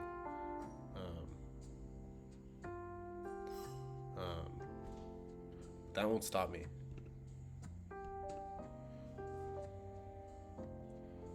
Then what else we got? We got Nordic countries, we got Eastern Europe, Oceania, we got poets. There's a whole section. Yeah, because we were just reading about we're in the section writers and journalists. So that's kind of funny. Like, we're in people, writers, and journalists, and then within there, it's like, what are these first people? Prose writers. So these are, oh, I see. That's why they're not poets. They're basically like, they write boring shit. And then you have poets. These are like probably the people that are like gay but closeted at the time. I say that like half jokingly, but like, I actually imagine that like a lot of men that write poetry were probably gay. Like, I don't even think that's probably an incorrect statement. I think that's probably a statement that would cause a lot of controversy, but is like probably leans towards correct, because like being a man at that time is so like associated with like hunt, gather, war, that like if you're writing poetry about animals and stuff and like little plays, you're probably like a bit more of like a pixie than like a lot of these guys. And like I wonder if these guys got like bullied. Again, to be clear, no hate. Like I'd probably be one of those people. Quite honestly, I'm not gonna go like fight a war. It's not a good use of my limbs. I don't want to die. And like I can pay people to fight for me. Um, I meant to sit in my room and talk shit far away over the internet where people can't beat me up.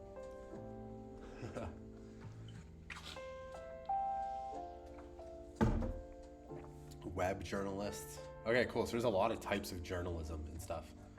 And then even once we're through that, that's only writers and journalists. Then we have artists, musicians, entertainers, philosophers, religious figures, politicians, blah, blah, blah, blah. But then once we're done those, that's people. So like, it looks like we're actually starting to speed up here. Cool. So we just went through those 49 people. I'm going to go through and read and try to like grok if, let's see how many of these it tells me to remember. Skip, remember, skip, remember, skip, remember, remember, skip, remember, remember, remember, remember, remember, remember. A lot of remember. Skip, skip, skip, remember. All right, let's see how accurate this is, because that's a lot.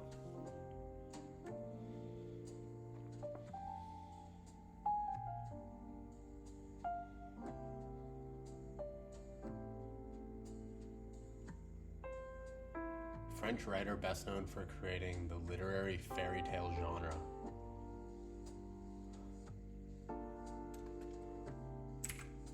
Wow, did she actually make the fairy tale genre?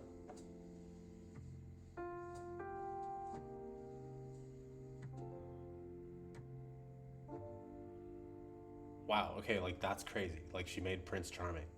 So it's like, yeah, you're out, like that's actually kind of crazy. Yeah, like I think that is pretty cool. Like, and this is from France. Like, yeah, like this person's obviously historically significant. So I feel like there's just a lot of these people are significant enough that I'm gonna be like, yeah, I want to know them. How about this guy? Bengal famine. Specialized academic circles. Okay, we'll skip. William Boltz. What I'll do too is I'll copy the names that were output. And then I'll like delete ones that were like false positives before we move on. And I will do it. I'll make a side document where I like keep track of it. So I can dual screen. So how's this guy? James Boswell, Scottish lawyer and author. Life of Samuel Johnson. Greatest biographies in the English language. His work reflects the art and biographies, writing with its intimate portrayal, use of personal conversations. Huh. Life of Samuel Johnson.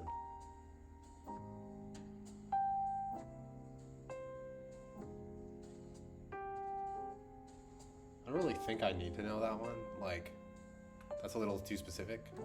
So I'm gonna remove. Yeah, religion. Remember this person, John Bunyan. The Pilgrim's Progress, one of the most influential religious allegories in English. Yeah, again, like I don't care too much about like English literature in particular, so I'm removing them. Yeah, a lot of novelists.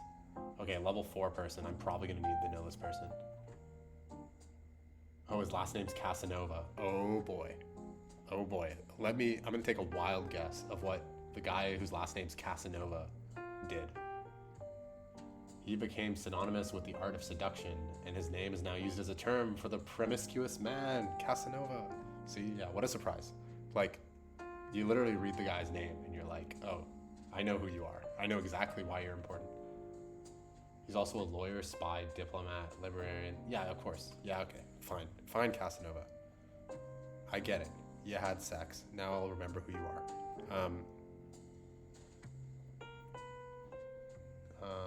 Balderassi Congratulazione. The Book of the Courtier?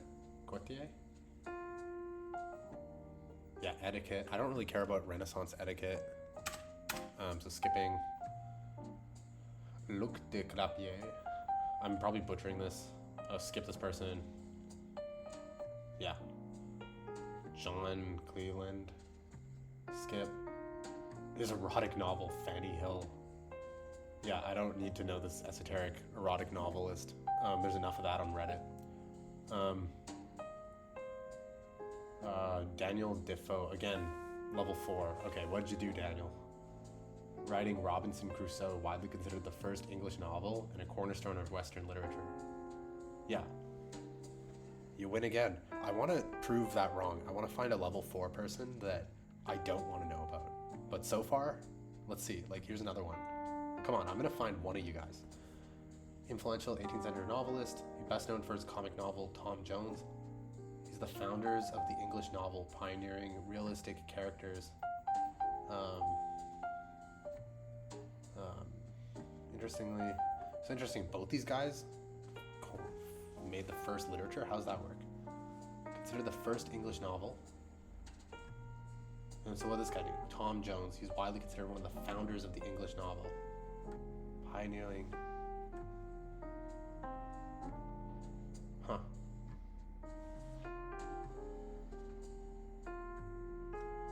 Daniel Defoe. Oh my god, my university's library is called the Defoe Library. Holy shit. Check this out.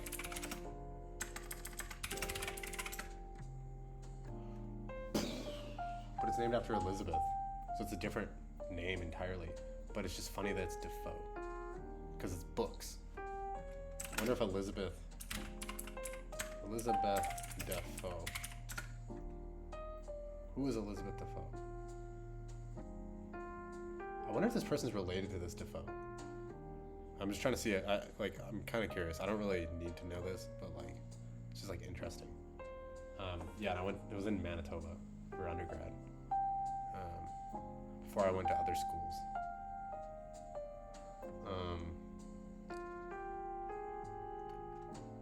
Oh, and it's Dafoe, not Defo. Okay. I think it's just a loose connection.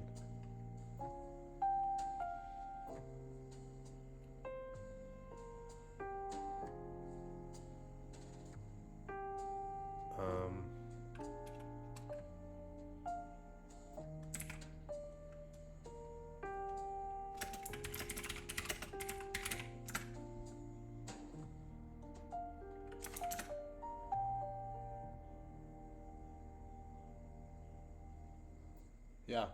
Okay, I see. They're concerned. Like all three of them are considered the like creators of the novel. That's fair.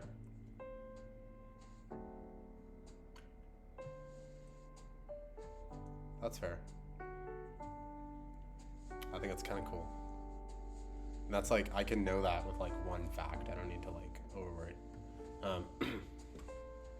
Antoine.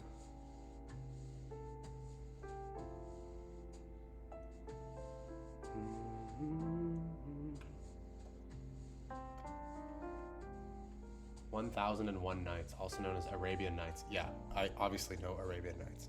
That's sick. That's hella sick. I don't know much about what Arabian Nights is. I just know it's a big deal. So yeah, you're staying in the list.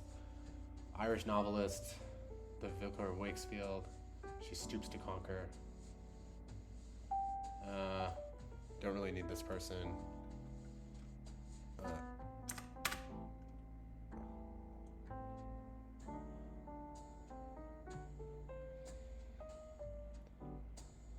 German romantic, The Nutcracker and the Mouse King. Yeah, E.T.A. Hoffman, of course. You read The Nutcracker, I know that. Captain Charles Johnson. No. Samuel Johnson, level 4, okay. Samuel Johnson made the dictionary. Yep, level 4. Again, I've not met a level 4 person that does not stay in here. Ivan Krylov. Okay, we got a Russian name. A fabulist. Fabulist. That's a fable. It confuses me that it's not called a fable list. Aesop's Fables. Oh, so we actually read about this person up above in the wiki list. Aesop. Aesop's one of our, the first people we read about. There's another literary connection. I can show you right here. There's Aesop. He was actually the second person in the section, ancient writer. Yeah, he was also a fabulist. That's why I was confused on the word. I need to know this now. It's driving me crazy. Fabulist or fableist? Why are these spelled like this? Someone who writes or recites fables, moralistic tales, is a kind of fabulist. What is a fableist? A teller or writer of fables.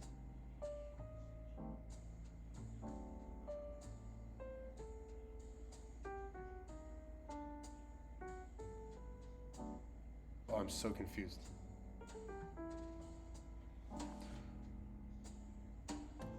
All right, perplexity.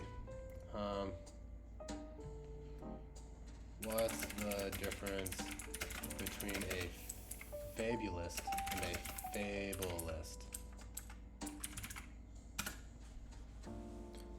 Now we're just getting into semantics, but that's what we're here for. Okay.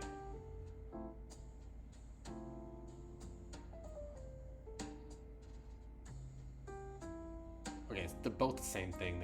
The words change. People disagree on what words mean. I get it. That's how language works. It doesn't have to have logical cohesion. Cool. Fabulist. I'm gonna write that down as a study card. Someone who writes and tells fables, stories. I'm pretty sure a fable is like what is a fable? Pretty sure a fable is like a fake story.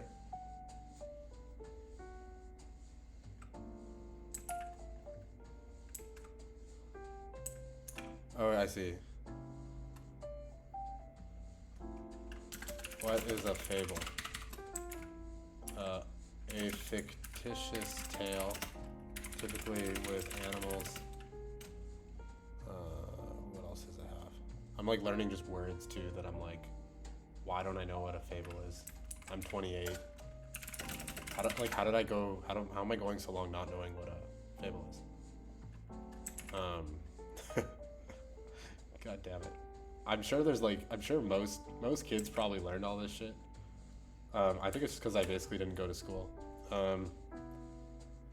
That's what I'm doing here, really. I'm just like catching up on 12 years of not properly learning things. But now we can do it in 1 year instead of 12. In your face. In your face, all my grade 2 teachers told me to pay attention.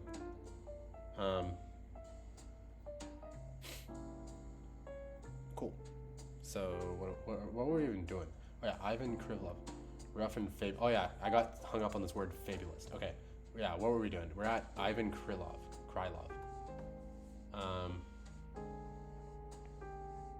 Yeah, okay. I'm gonna keep you. Madame de Lafayette. I recognize that name.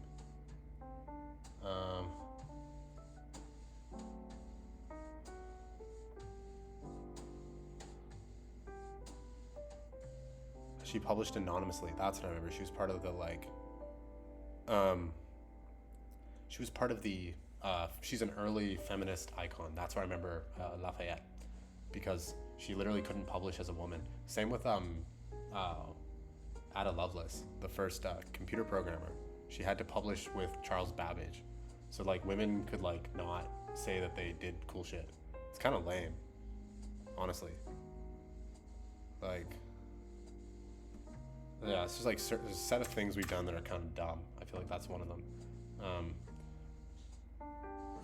Jean de La Fontaine, French fabulist, best known for his collection of fables. Yes.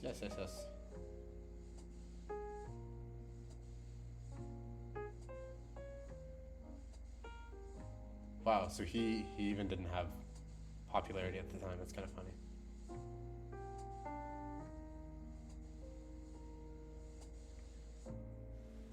Do I know any of your fables, my dude?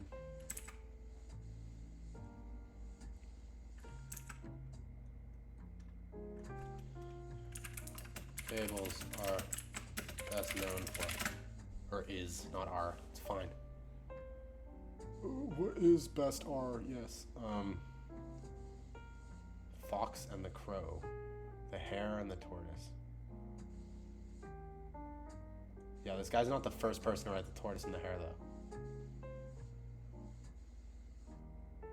I know it was Aesop. Now I know it's bullshit. Aesop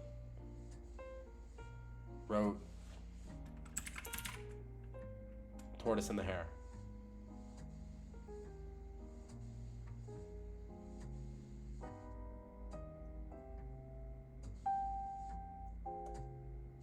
Yeah, see?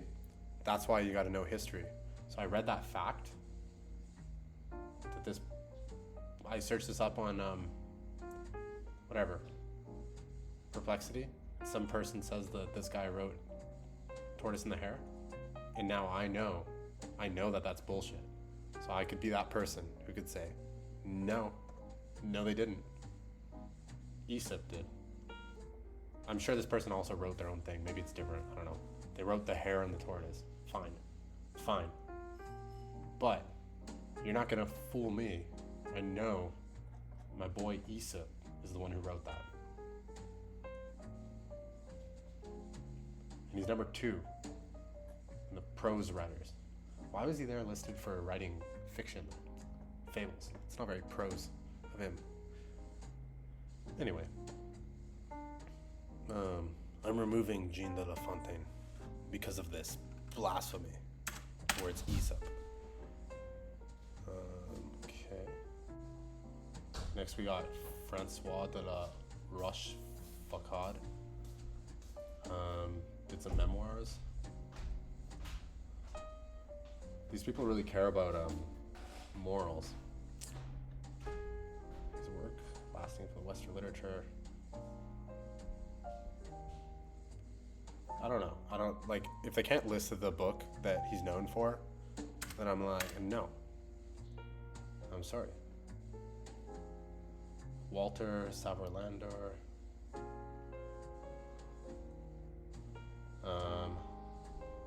Jean Baptiste. Oh wait, I recognize that name.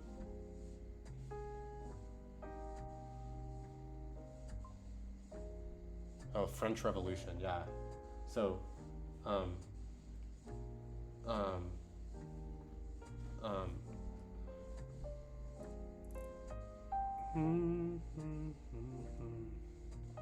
interestingly, Jean Baptiste. So I know this person because of history class. So this is like one of the people that I learned about it, not in high school, not in junior high, but in like university, like second year, third year. I learned about this person.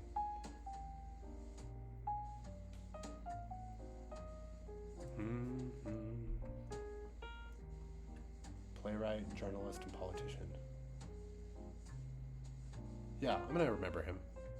It told me to skip him, but you know, like, I learned about this guy in history. It's kind of like it's just cool that I actually knew about this person. So I want to remember them, because I feel like it. My gosh darn right. I can remember whatever the heck I want. You can't stop me. Thomas Mallory. Death of Arthur. Seminal work compiled the retold King Arthur.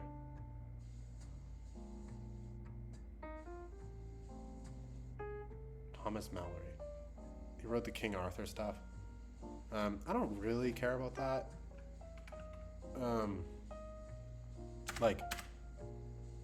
Because he wasn't King Arthur.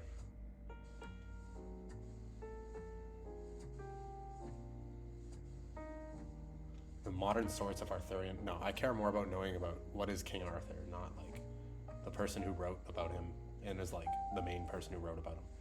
Lady Mary Worte Montague. Oh, the Montagues. Watch this be Hamlet. Turkish method of inoculation to England. Development of immunology.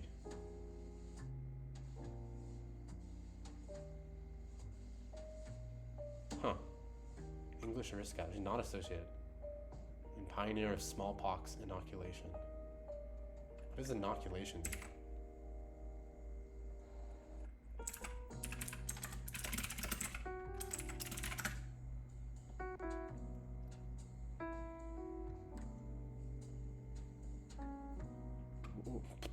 Why do they define inoculation by the act of inoculating? What the fuck does that mean? Oh my god, the present participle of inoculate. Protecting against a disease. Oh, a vaccine. Okay, that's cool. So she created vaccines? What?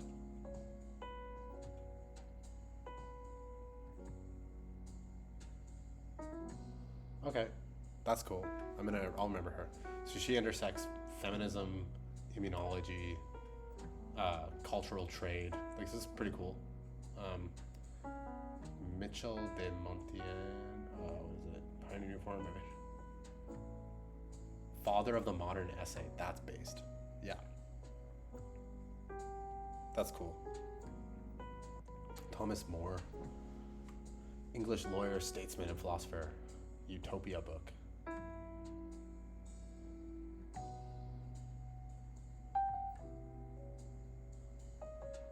He coined the word utopia. And he founded the utopian literary genre. Okay, that's cool. I'll keep you. Yeah, so far level 4 has not been missed. Literally every level 4 person is worth knowing about. Kind of wild. We're gonna see if that scales.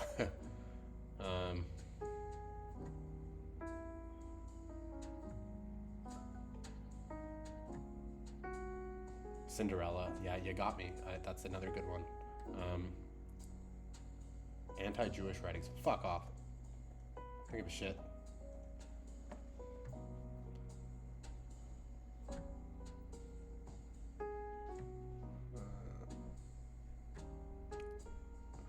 Actually, I should read that just because it made me say fuck off so fast. Nah, we got enough, bro. We have enough people that want to burn Jewish books. Like, it's not cool. It's not cool anymore. Like, we already have a whole, like, you're taught about this for like a year in like elementary school now. Like, we get it. You don't like Jews, but like, don't be a dick. So I'm gonna filter based on that.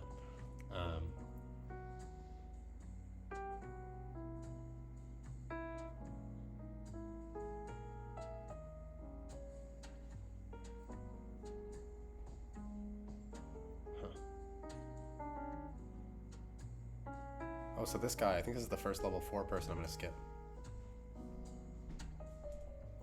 Francois. Sorry, Francois.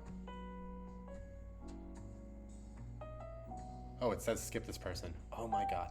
But it's a level 4. But it told me, so that's kind of funny. So, okay. So I don't need to know all the level 4 people.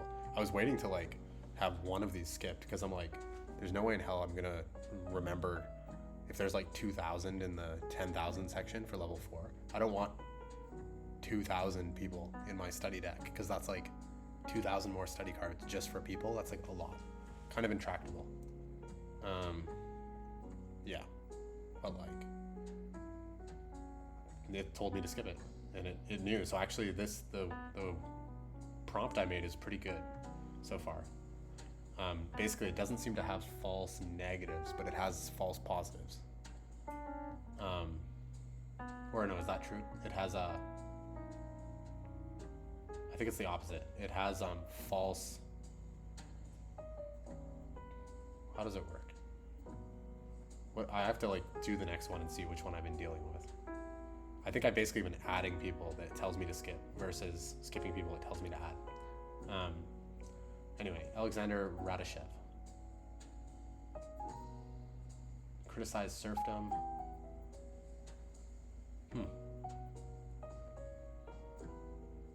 Yeah. Oh no, so it's this way. Yeah, basically I ignore certain people it tells me to remember.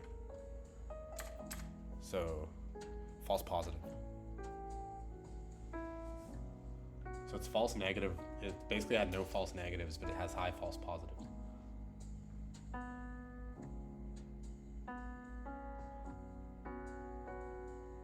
Yeah, cool. Richardson. Epistolary Marvels, Pamela.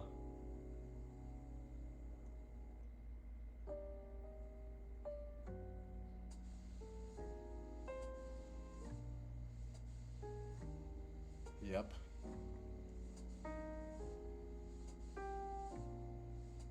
is the nobility of democracy to assent to being led. I've never heard that phrase. Skip.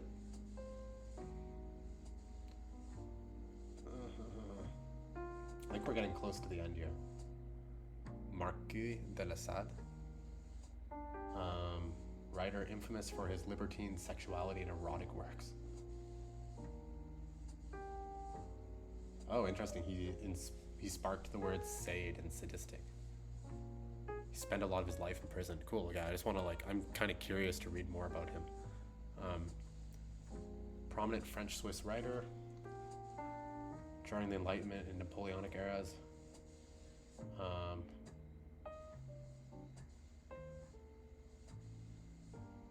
I think there's a lot of feminist icons I'm going to be reading about, so I'll skip this one.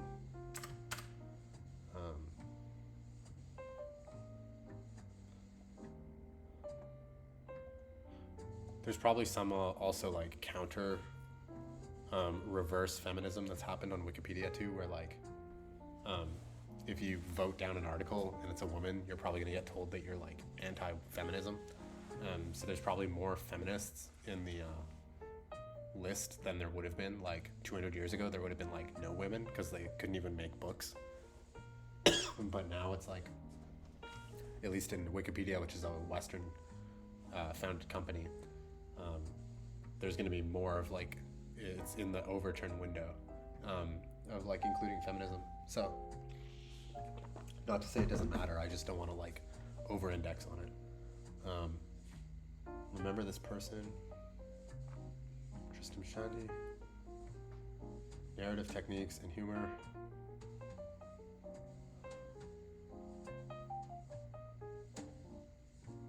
Modernist. Okay, I don't really care about modernism.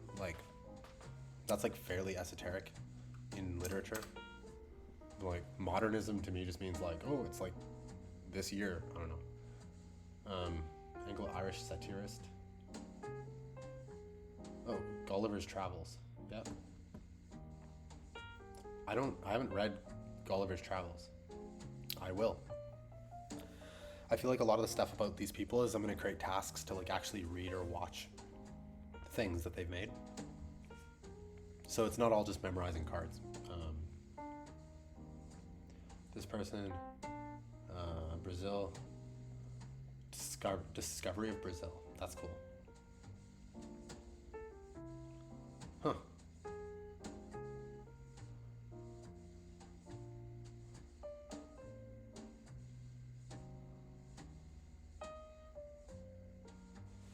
I actually want to know this one. I want to consider that a false negative.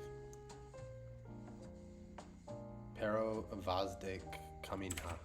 I think it's kind of interesting. A guy who discovered Brazil.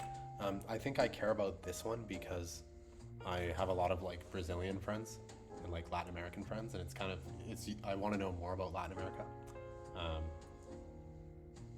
The first Gothic novel, and then I'll skip this person. I don't really need to know who Horace Walpole is. Cool. So those are all the names we got.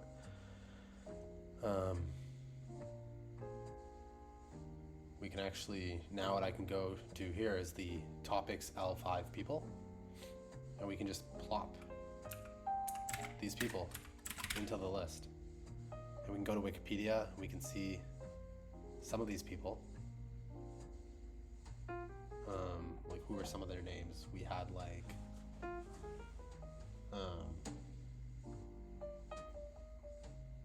Casanova. Yeah, we got all these ballers. Samuel Johnson. Oh my god, it's this guy. This dude's in so many memes.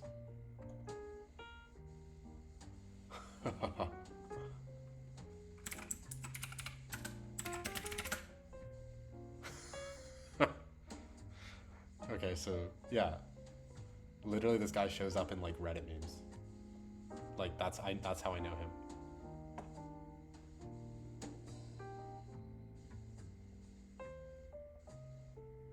It's great. So yeah, I think adding cards and stuff to these people, with photos, is gonna be really useful. Thomas More. I'm curious how many of these people I recognize the level 4s. fancy hat era. Yeah, obviously I know Voltaire, that's level 3. I wrote him down. The guy who made sadism.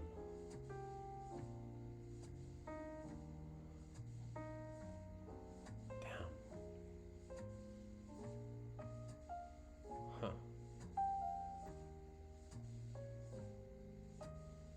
What else we have? Pero Vaz de Camina. Good job, bro, discovering Brazil.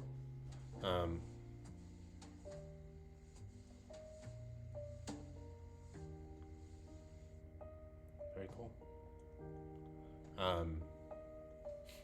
Yeah, okay. So what we essentially did there is like, we went through about 60 people. We filtered out, again, it was less than an hour. So right, this whole stream I think has been less than 3 hours so far. Oh nice, we're getting our first spam. Good stuff. That's how you know we're winning. But basically, yeah, we've been doing this less than 3 hours, and in that time we read a few articles slowly, then we created a script to be able to like filter, and then we've spent less than an hour now doing filtering, and then we jumped from going through 5 to going through like almost 60 articles by being able to extract the like key people we want to know about. And then we added those to our list. So in level, here we go, the people. So I had 47 input, and then output, we took like, how many of them? It was 1, 2, 3, 4, 5, 6, 7, 8, 9, 10, 11, 12, 13, 14, 15, 16, 17. We took 17 out of 47. So if you extrapolate that and you predict based on that ratio, 17 out of 47, 36%. That would mean out of 15,000 people, so it's 37%, it's 5,000 we're gonna know. So we're gonna have to be more aggressive on filtering to like actually feasibly do this, because again, like 5,000 people, if you make 3 study cards each, that's 16,000 cards. Divide that, or you multiply that, say it's 5 minutes on average to memorize content from a card. It's 83,000 minutes. Divide that by hours, it's 1,300 hours, which is 57 full-time days to memorize just the info about people. So that's out of my scope. That's a little too much. I think I could divide that by like, if we divide that by 10, I think that's feasible. So I'm looking, we need to drop that magnitude by about a factor of 10. And you know, it's like, maybe some sections, like it might, I have a feeling in this section, like US and Canada, I'm gonna be able to skip almost like all these people. So I think we're gonna be able to like, our ratio will be good. But essentially we're gonna need a ratio of about, 10 times less than 37%, so 3.7% or so of these people we're gonna be actually trying to like deep dive. But we can like go through photos and stuff and like talk through a lot of them anyway. But we want to have more time to actually like deeply understand these people and like pick out the information that matters, not just like, yeah. Because yeah, my goal is not to have super shallow knowledge. I don't want to just know like their name. I want to know a lot more about them. And like, I rather prioritize going deeper on the important ones than like really, really wide. Although we're already getting a super wide amount of knowledge just by having like 100 hours trying to have breadth, right? So anyway, I think that, so that gets us through, what is it? The top 5, it's top 60. I don't know why I'm not bored yet. Like, it's Saturday night, I'm just reading Wikipedia. Like, I feel like this should be boring, but it's not. Like, I was gonna end the stream just to be like, well, I should probably like do something else because it's been almost 3 hours. But then I'm like, why should I? I don't want to stop. I'll take some melatonin because I'm supposed to be asleep in an hour. But I guess I just enjoy this. Huh. I sure didn't during school. Like you couldn't have like paid me to do this in school. Fascinating. I guess this is what fixation looks like. So, where were we? Early modern, we're at 60 articles for early modern history. We went through them. We missed Oceania. There's one person in Oceania that made it into the list. One writer. That's actually a big deal because almost all these people are like Asian and shit. Or actually one thing that I think is really worth noting here is that like post-classical was Asian, and then early modern is almost all American. Or not American, European. I'm gonna write that as like a cool trend. Most of post-classical famous writing was from Asia, but early modern history, like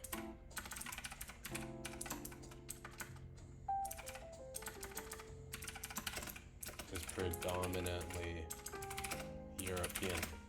That's cool. Have a good night, FKM. Thank you for joining.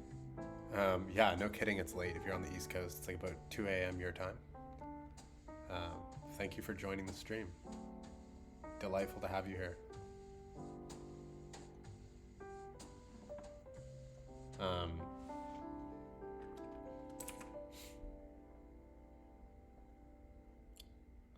Yeah, that's a really interesting piece of info that you can literally look at the data just reading this.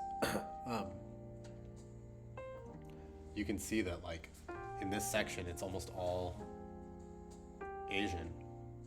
In like 1500s, it's all Asian people. And there's 5 European people. These people are just like chilling. And then somewhere they're like, well, bam, we're gonna colonize the whole world. And then they write a bunch of essays and they're all like, whoa, colonize. And that's how I was born, basically. That's the TLDR. You're welcome. So, anyway, let's read about this person. There's one section, so I'll skip ahead here. British Marine officer. Well, even he's British. That's kind of funny.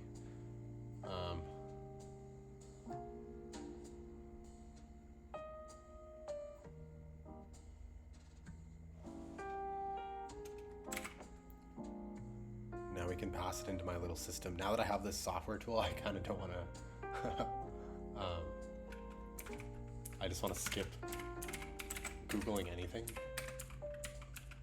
Perplexitying. Wow, perplexity doesn't have a verb like Google. Googling, that's a thing. They should get on top of that. They need to have a word that describes how to use perplexity. Watkin Trench. What did you do, Watkin?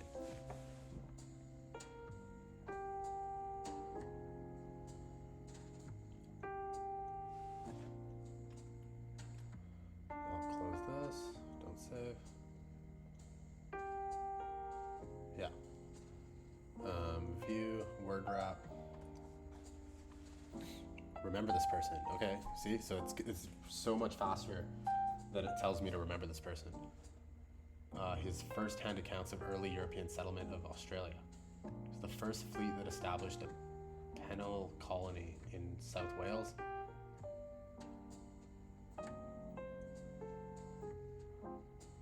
I don't think that's like super relevant for me actually, so I'm gonna skip it. Like I just feel like I know so much about like the broader picture of European colonization because I took a whole course in modern history. But like also I know nothing about Oceania. So that tells me that I have like a vehement bias against this part of the world for some reason. Like my brain just doesn't learn anything about it. So actually I'm gonna take that back and put them in the list of people. Just because of that. Like the very fact that I'm like it tells me to recommend. I'm like, I don't care. I don't care that you colonized Oceania, but now I want to know. Okay, so now we're in. Whew, that was good. We're almost 3 hours in. We're 2:45. We're just entering modern history. Boom, boom, boom. This is kind of cool. I feel like this will be a nice natural segue into the next stream, but I want to kind of prepare for it.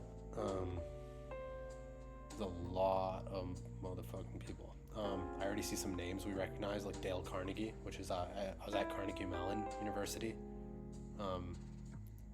and I think Carnegie Mellon's based on Andrew Carnegie, so it's a different Carnegie. So that's kind of interesting. But I'm starting to see names that like I recognize.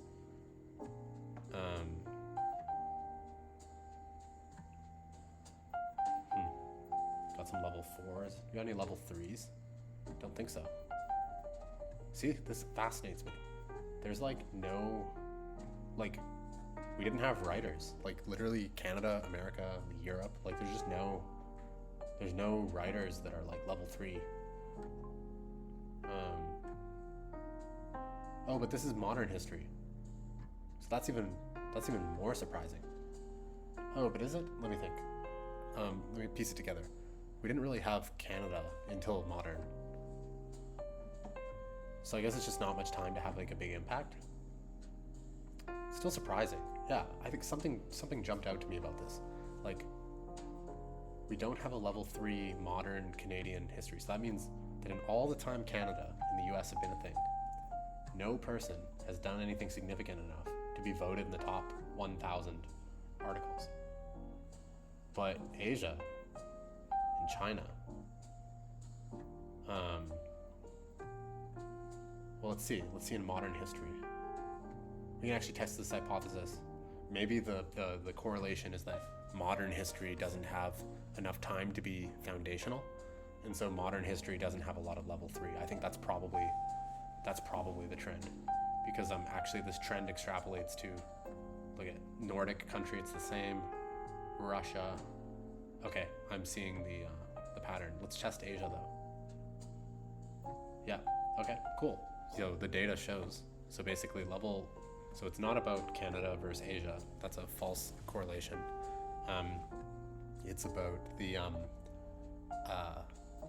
fact that modern history doesn't have many like level 3 type concepts, because to be as impactful, to be in like level 3 or above, like the top 1,000 articles, you have to do something that like pretty much all of society's built on top of.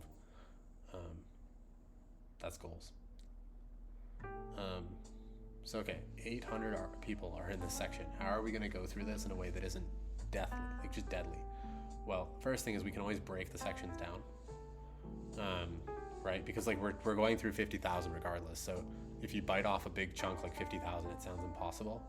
But we can always look and say, no, we're going, like, maybe the reason this is so engaging is like everything's so bite-sized that it's like, oh, I can do a stream where we just go through like Africa. Like that's cool. And actually, now that I think of it, there's like no mention of Africa above at all. I forgot about Africa. Like literally, like not even early modern, post-classical Africa just did not exist. And then modern history, of course, we had the scramble for Africa, so we colonized it. I say we, as in like Team Europe, but people colonized it. So that's just kind of interesting to me. Let me double check just a few of these people and see like, I kind of want to drop in like 20 of these people and just see how many of them is this program going to tell me to remember, because we might have to filter better for like this section. There's like a very strong recency bias, and I think it goes against my goal of having like more foundational knowledge. Like I'd rather know the people that have formed the last 1,000 years than like 500 authors from the last 100 years, because like those people are going to change. I don't care as much about the current zeitgeist. I want to know about stuff that's invariant.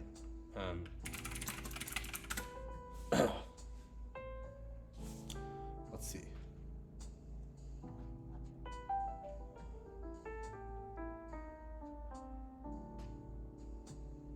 Skip.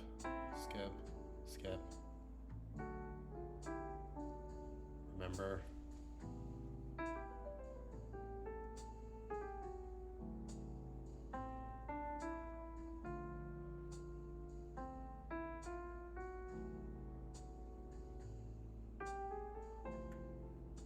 Yeah, Isaac Asimov, of course.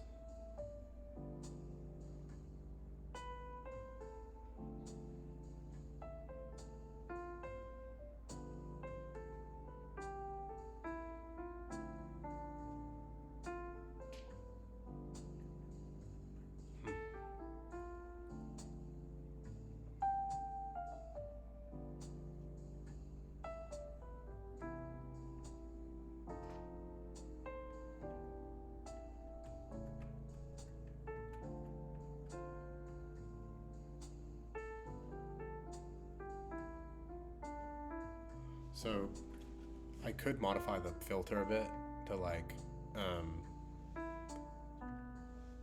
maybe be a bit more bullet pointy form, because basically we need to do I think we can do a slight efficiency boost to go through this section. Although it was pretty quick. It spent 30 minutes to go through these 50, but I want to do 230 minutes or 430 minutes. To be able to get through this section, because it's I mean, this guy's so modern. There he is. Look at him. Oh, he died 5 years ago. I'm sorry, bro. That sucks. I almost could have gotten coffee with you. So this is kind of what I think is going to happen is within every section, I'm kind of going to be okay, what is this broader topic? It's writers. Okay, we're in modern prose writers. And so I'm going to say, okay, what regions do I care most about? And then I'm going to maybe I'll make filters for some. So Caribbean's kind of interesting. There's probably a couple relevant. US and Canada, I just know this section's too big. I can just feel it. I just don't need to know all these people. I don't recognize the names. They're all great people, I'm sure, but it's just it's a level of Jeopardy skill that I don't particularly need, and it's not as interesting to me. And it's more on zeitgeist level. And then what comes after that? Let me see. We're gonna have then we move to a different section, which is poets. So it's the opposite. And it's gonna be a very similar trend of blast through the ancient, post-classical,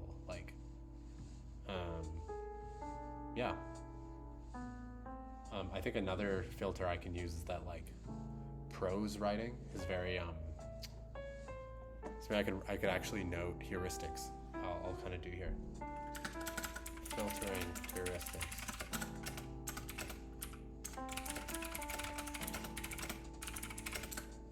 I probably weigh prose more than poetry. That's just a broad bias I kind of have. Although, so maybe that means that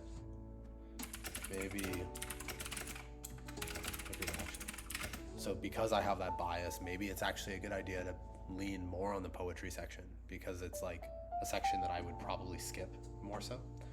And I think poetry is probably an underrated medium, because a lot of societal progress comes from moral progress and storytelling that we do.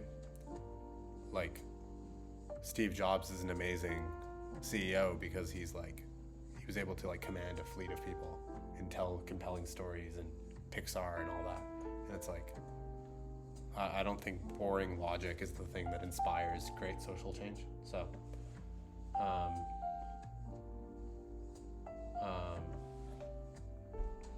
okay. Cormac and McCarthy.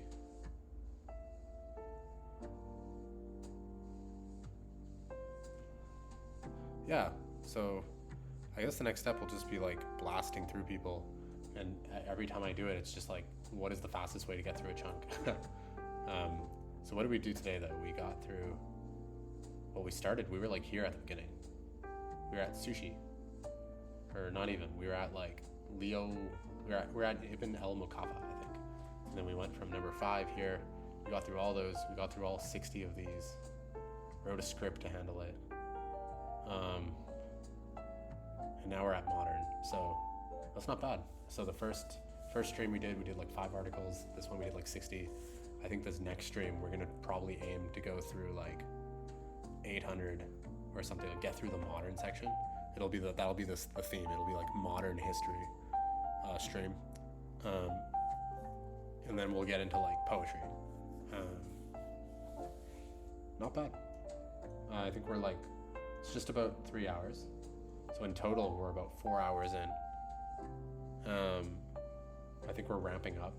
So I think if we like, this still looks tractable, which is not bad. But it does add up quick. So not that it really matters. I think if I go far over and end up spending 1,000 hours on this, I don't think I'll care too much. It's kind of just fun. If I stop having fun, then I'll just stop. So it doesn't really matter in the end. If you like it, just do it. If you don't do it. Simple as. Anyway, thanks for joining the live stream tonight. Or if you're watching this on YouTube, thank you for watching this on YouTube. And yeah, I'll see you next time.